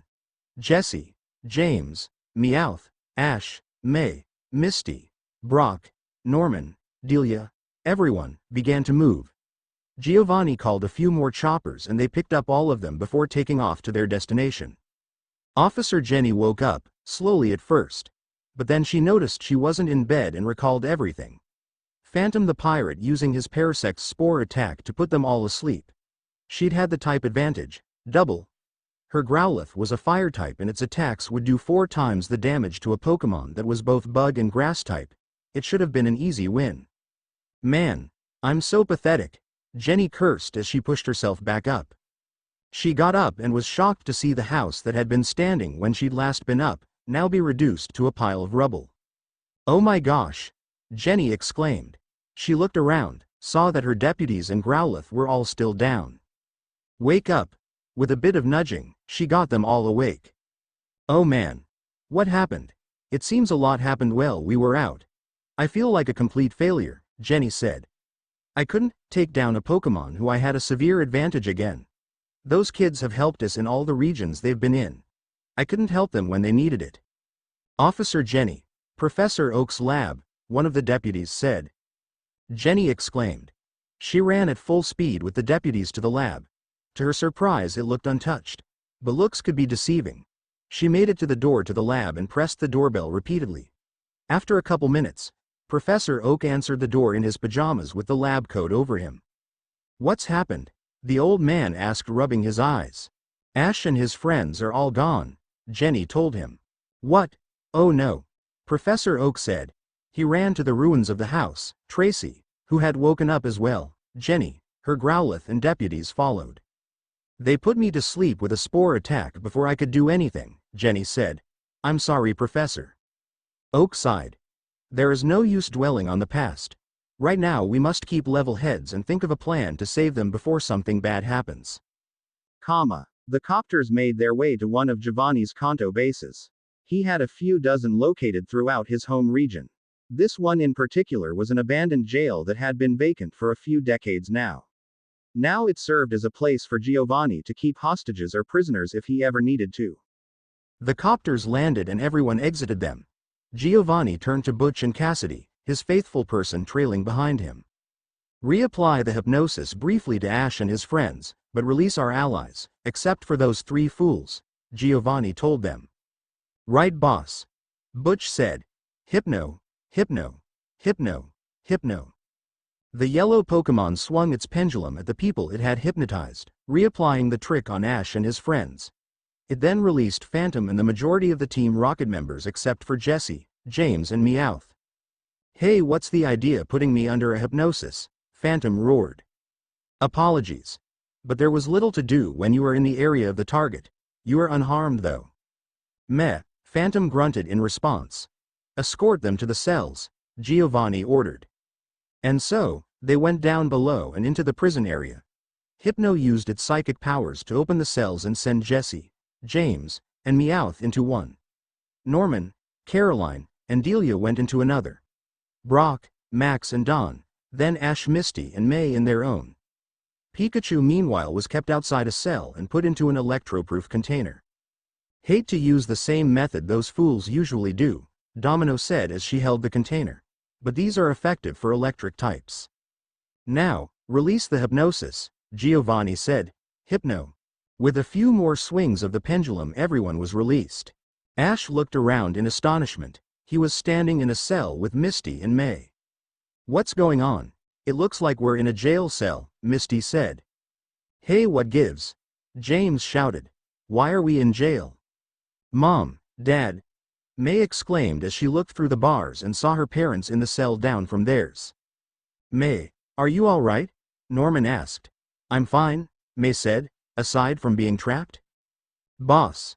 Why are we in here? Jesse asked. You dare ask why? Giovanni said, glaring at them. You, the most incompetent members Team Rocket has ever known? You've been chasing after this so-called rare Pikachu for nearly 6 years now, and what do you have to show for it? Nothing? You are not even worth being called members of Team Rocket anymore. All you do is embarrass us. But boss. Meowth tried to object. Rio. Giovanni's Persian hissed at Meowth, who flinched in fear for a moment, but that fear quickly turned to anger. You stuck-up Persian. Get in here and fight me. Rio. It stuck its tongue out. Enough, Giovanni shouted, causing his Pokémon to look away from its revolved form. You all better get some rest. Cause your work for Team Rocket starts in the morning. I told you I'm not interested, Ash shouted. And I told you you don't have a choice, boy, Giovanni said. Now wait a minute. I was promised the chance to pound him for taking the sea crown from me, Phantom suddenly shouted. If you wish to do so, go ahead, but try not to break anything. I need him functioning, Giovanni said. Fine, Phantom agreed. Hypno used its psychic powers to open the door to Ash's cell as the raven-haired boy glared at Phantom while May and Misty both looked scared at the giant coming at them. Everyone else was likewise looking scared. Ash, no. Delia shouted in concern for her son. As soon as Phantom stepped into the cell, Ash charged at him. He punched at the old pirate, who despite his old age was still remarkably strong. He caught Ash's punch and then punched him in return, hard. Ash grunted as a bruise appeared on his eye. Ash! Misty screamed as she charged. Pika Pie! Pikachu cried from in its container. Misty jumped, getting a kick in Phantom's stomach. He grunted, then glared at the redhead and giving her a back fist that knocked her off her feet. He then glared at May. You wanna go, bandana girl?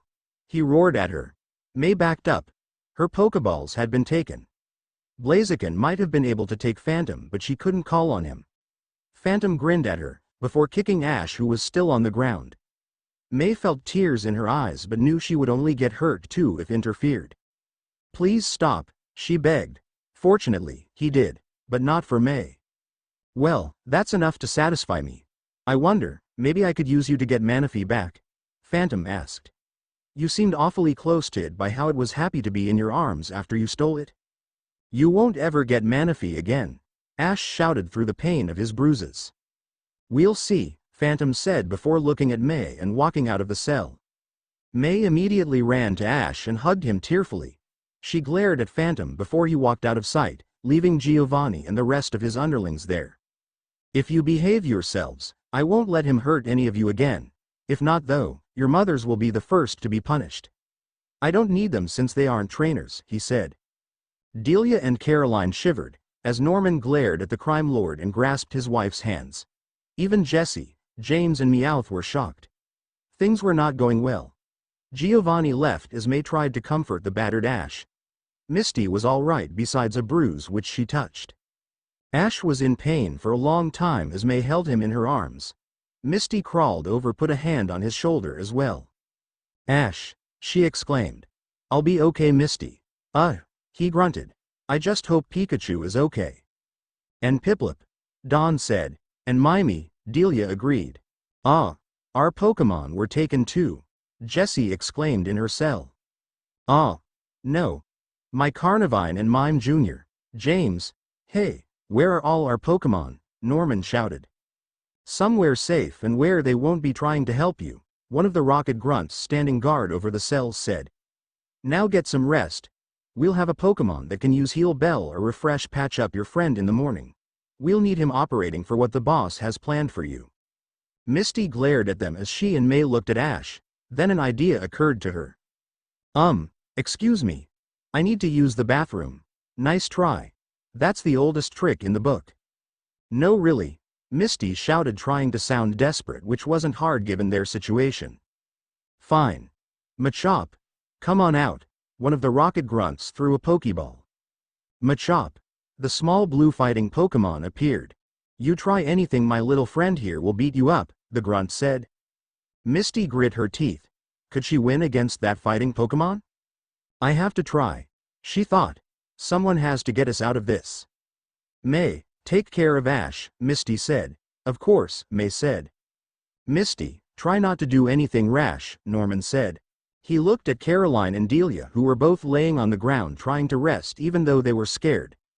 Misty shuddered as she recalled the threat Giovanni had made just before he left. That if they tried anything, the two mothers would be the ones punished first. She gulped. The rocket grunt with the Machop took a key from his pocket and opened the door to her cell. Misty glared at him as she stepped out. Grab her by the hand, Machop, so she can't get away. The Machop did as its trainer said. It grabbed Misty's hand. Her face scrunched up. Ever since she'd made up her mind to tell Ash her feelings, Misty had imagined him holding her hand like this. Well, not quite like this, as the Machop was grasping her very tightly and painfully. She was led out of the cell to a hallway. As she went to the bathroom, Misty did her best to memorize the path, hoping to at least find a way out, maybe a weapon to use and knock the Machop out. Even if she did though, she might not be able to do the same to the two rockets behind her before they called on another Pokemon. And if she failed, then Ash's and May's mothers would get hurt. She didn't see anything on her way to the bathroom. The hallways were completely empty besides a mop set. Misty stepped inside and sat on toilet, which flushed a few minutes later. She had to at least put on an act. She was escorted back to her cell. No luck this time, but maybe next time. When she got back, she noticed Ash had passed out on May's lap. The coordinator tended to her, their shared crush. Misty felt a wave of jealousy sweep over her. Talk about irony, being put in the same cell with her new love rival and her crush. How was this going to work out? May was certainly doing more for Ash right now. Misty grunted in pain as she clutched the bruise she'd received. You okay, Misty? May asked. I will be, it's just a little bruise, she said. You should get some rest, May said. Misty nodded. She laid down on the floor, not nearly as comfortable as the bed she'd had in the guest room at the Ketchums. Misty's face fell as she thought of the house now in ruins. All of Ash's trophies and photos would likely be buried, maybe even damaged in the wreckage. That added to the sorrow Misty felt. For a while sleep would not come, but eventually it did. Misty managed to get at least a couple hours of sleep before. Time to get up, new recruits, a familiar voice called. Misty woke up and saw Cassidy standing outside her cell, Butch and his Hypno at her side, as well as a Chansey which put its pink fingerless hands up to the cell Brock was in. Chansey, Brock said, taking the hand. Brock had mentioned in the Sinnoh region when he'd gotten a chance earlier. Chance, it said in a scared voice. Hey, everything will be okay. I hope, Brock said. It will be, so long as you make the boss happy, Butch said. Now tell your Chansey to use refresh on your friend in that cell. Brock looked over in the direction of the cell. Misty, May, and Ash were in. Ash was sitting up, his face still covered in bruises. Do it, Chansey, Brock nodded. Chansey, Chance, it nodded and walked over to their cell, which was opened, and Chansey put a hand on Ash as May and Misty watched. Chansey glowed with blue light that traveled to Ash, whose face healed up. Ash, you okay? Misty asked. Yeah, much better now, Ash said. That was a small comfort. All right, time to get to work, kids. Your Team Rocket's new frontal assault unit, said a new voice as Domino suddenly entered the room with a clothing rack. Everyone's eyes widened as they saw the rack was full of black uniforms with red R's. Ash, Brock, Max and Norman all went to the men's bathroom in the prison, where they, begrudgingly, put on the Team Rocket uniforms. Misty, May and Dawn all went to the girls' bathroom and did the same. Ash and Brock had done this once before with Misty years ago when they had imitated Team Rocket to mock them with their friend Duplica, a trainer that liked to dress up as other people and specialized in the Pokemon Ditto. As he thought of that, Ash wished that someone like that would come along and help them out of this pickle. They couldn't do anything right now since Team Rocket had threatened to hurt Delia or Caroline if they resisted. I'm probably gonna lose my job if people find out I'm working for Team Rocket, Norman said. Don't worry, Norman, we'll figure something out, Ash said. We're gonna get out of here. Norman gave Ash a small smile. The boy was always so full of hope and never gave up, and he protected every one of his friends. He wondered if word of their capture had become public knowledge. If Officer Jenny or someone else could find them, they might have a better chance. Sure enough, around multiple regions, news was being broadcast of the event in Pallet Town. The ruins of Ash's house were on TV as Johanna and several familiar faces watched in various regions. Breaking news. A large number of young trainers have reportedly been abducted from the house owned by Delia Ketchum. As of now, she and her son Ash are missing, the reporter said into her speaker as her cameraman filmed. Ash Ketchum is a talented young trainer that has done several notable accomplishments in his time as a Pokemon trainer. Among the rest of the disappeared people are the Maple family, which consists of Norman, the leader of the Petalburg Gym in Hoenn, his daughter May, formerly known as the Princess of Hoenn, a girl of great beauty they say, her brother Max, and their mother Caroline are also reported to have been guests at the Ketchum residence. Lastly, a coordinator named Don, the Cerulean gym leader Misty, and the former Pewter gym leader Brock is missing as well.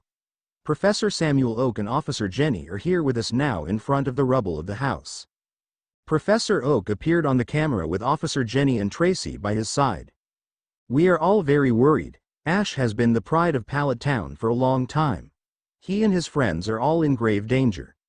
Whatever Team Rocket has in store for them, it can't be good, Professor Oak said.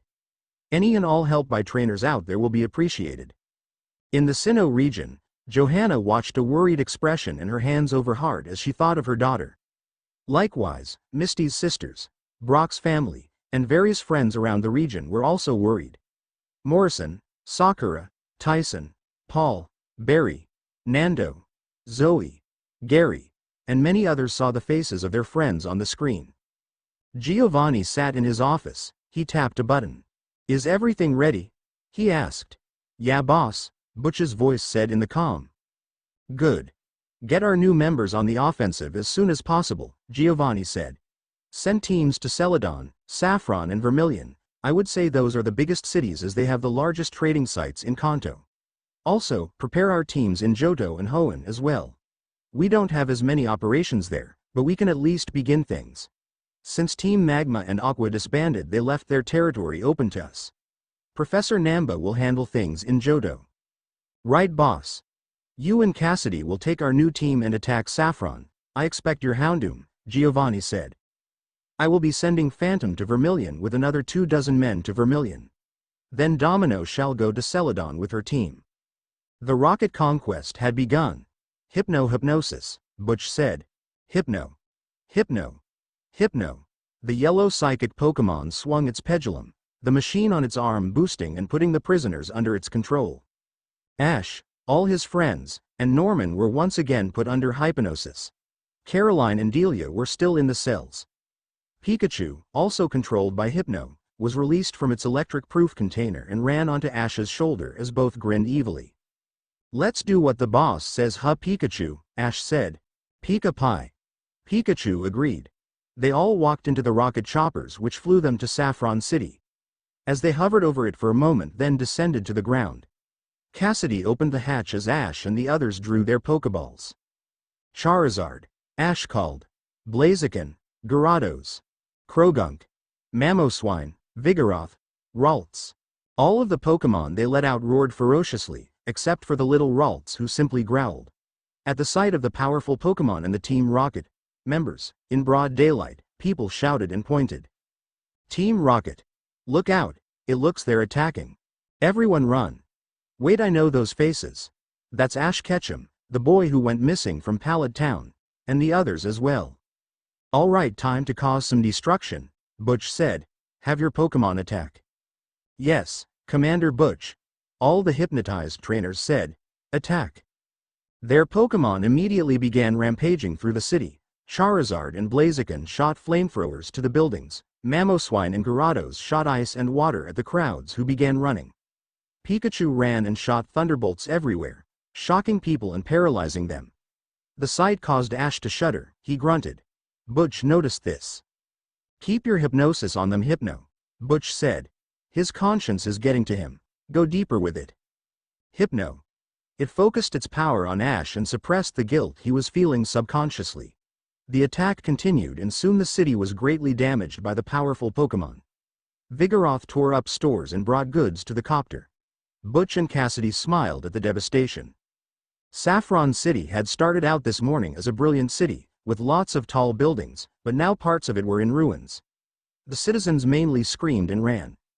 A few brave trainers came up and tried to stop them. Squirtle, use water gun. Pikachu, thunderbolt, Ash ordered. Pikachu. The little Squirtle had no chance, its trainer was only one of 3 months.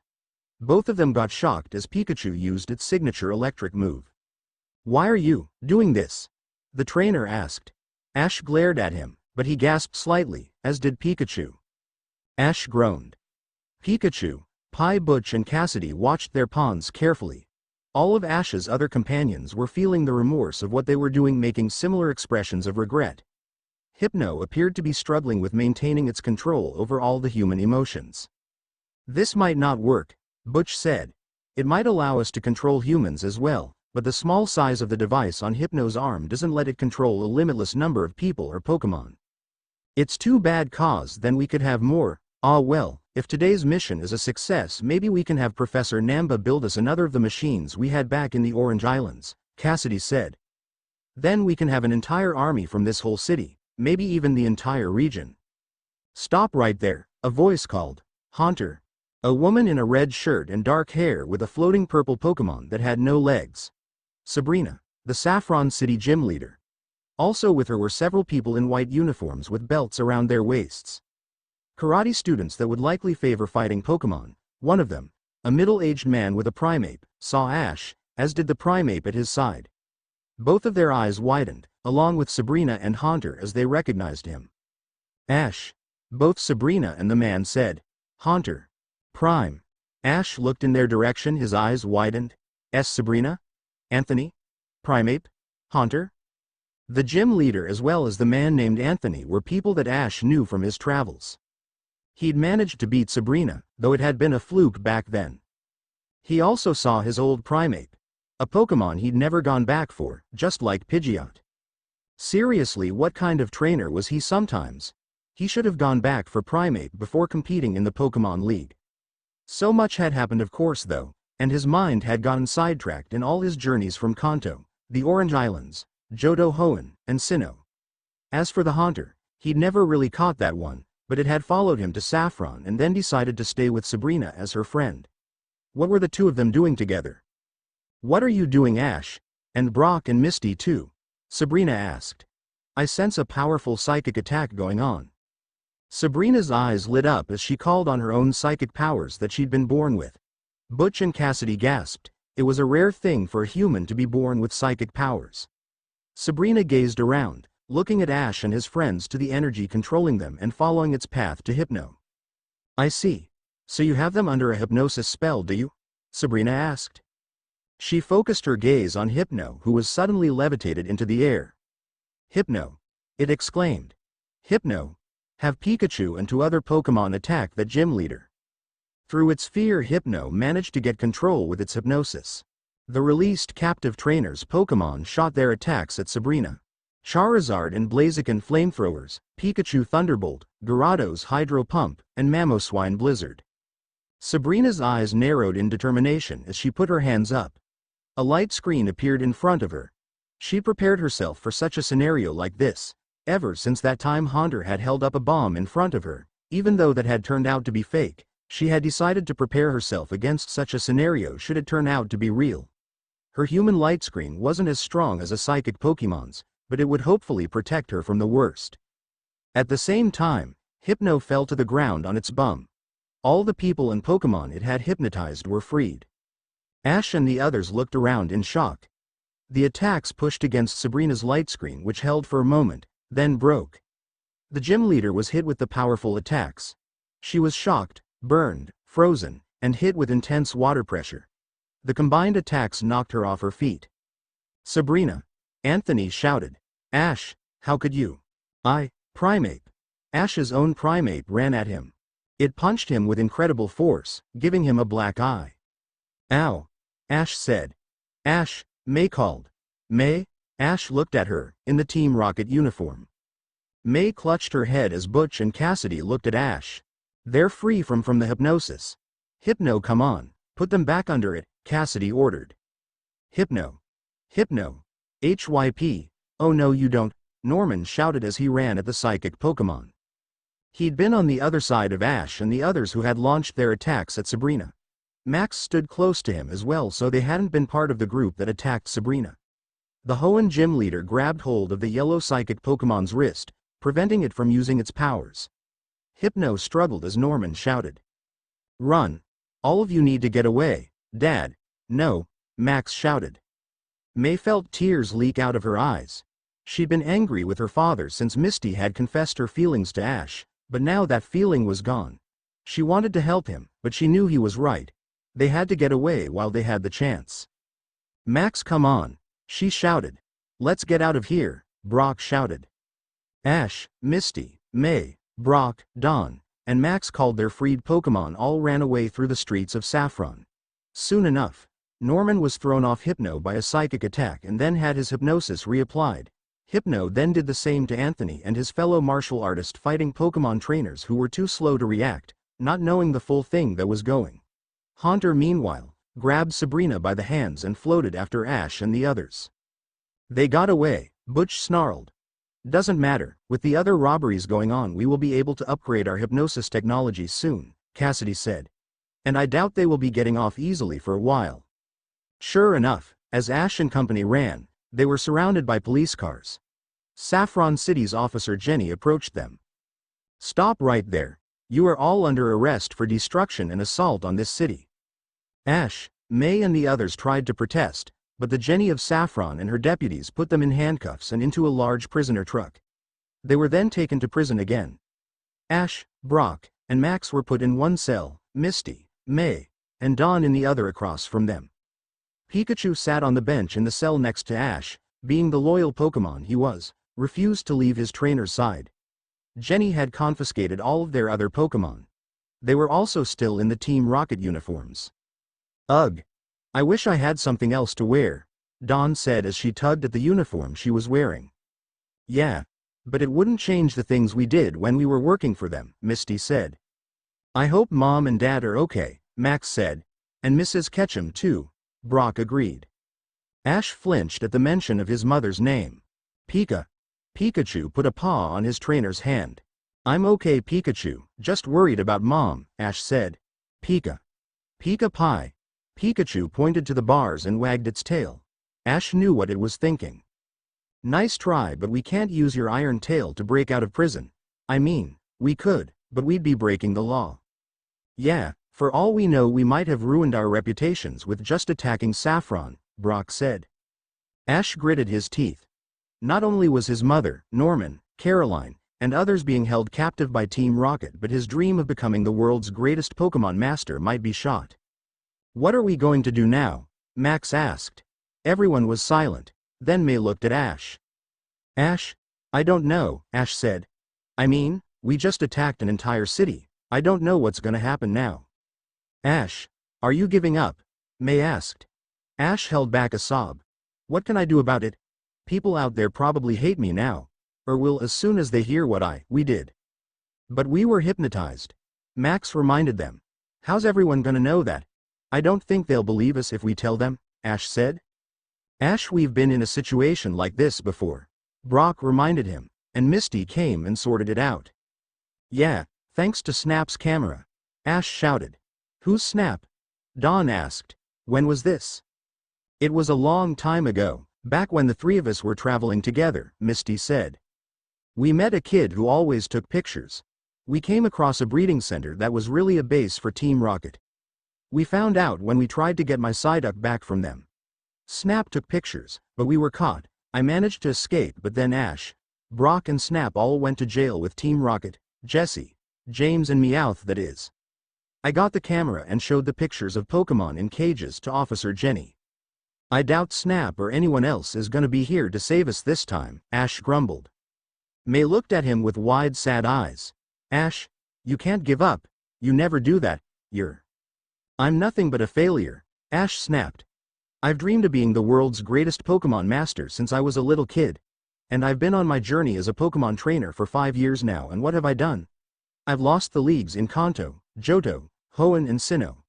How am I ever gonna become a Pokemon master if I keep losing like that? My home has been turned to rubble, and I'm in jail now. Ash. Listen to me. No one is invincible, Brock said, looking at his friend. You might have lost a lot of the leagues, but you've come a long way. You're the strongest trainer out of all of us, and I think that one day, if anyone can ever claim the top spot in the entire world, you can. Yeah. When we first started traveling together, you were the worst trainer I'd ever met, Misty said. Sending a Caterpie out to battle a Pidgeotto. And all your early gym battles. Huh. They were flukes for the most part. Gee, thanks, Misty. How is that supposed to make me feel better? Ash looked up with a glare. Ah. Let me finish. You got better. You were able to win the Orange League, remember? And in Johto you triumphed through all your gym battles with skill, Misty said. I've never known anyone like you. Neither have I, May said. It was through traveling with you that I started to like Pokemon. You taught me a lot during our travels, like how to battle and catch Pokemon, and how to love them. I've known you since I began my journey, and you've protected me more times than I can count. I believe in you, Ash. Ash looked at her and managed a smile, his cheeks flushing as he did so. Recalling when they'd first met with her cutely hiding the flower pot behind her back. She'd always believed in him, while Misty had had her doubts. Not wrongly, of course, but it meant a lot from May. Yeah, you're amazing, Ash. I always admired that about you, Dawn said. I was really bummed out that time I didn't make it past the appeals round twice in a row. But seeing your determination helped me a bit too. Ash, you might not be the best Pokemon trainer in the world yet, but you are one of the best, Max said. I can't tell you how to do it, but I believe you can do it someday. Pikachu agreed. Ash was silent for a moment, looking around at all his friends. Thanks, guys. He stood up. All right. If we ever get out of here, we're gonna stop Team Rocket, Giovanni, Phantom, and anyone else who plans to hurt Pokemon. We're gonna save my mom, Norman, and Caroline. May smiled with a blush at Ash's declaration and nodded. Yeah, Brock agreed. Count me in, Misty said. We'll give Team Rocket and all those bad guys exactly what they deserve. Yeah, I'm gonna get Mom and Dad back, Max declared. This might not be my region, but I can't ever abandon you guys after all we've been through, Dawn said. All they could do was wait and hope things would be figured out, but somehow, they doubted it would be that easy. Giovanni was not pleased when Butch and Cassidy returned with the report that Ash and his friends had escaped. You lose someone who has managed to get far in multiple leagues, as well as 2 gym leaders and 2 high-level coordinators. Giovanni snapped. Here I always thought you were my successful agents.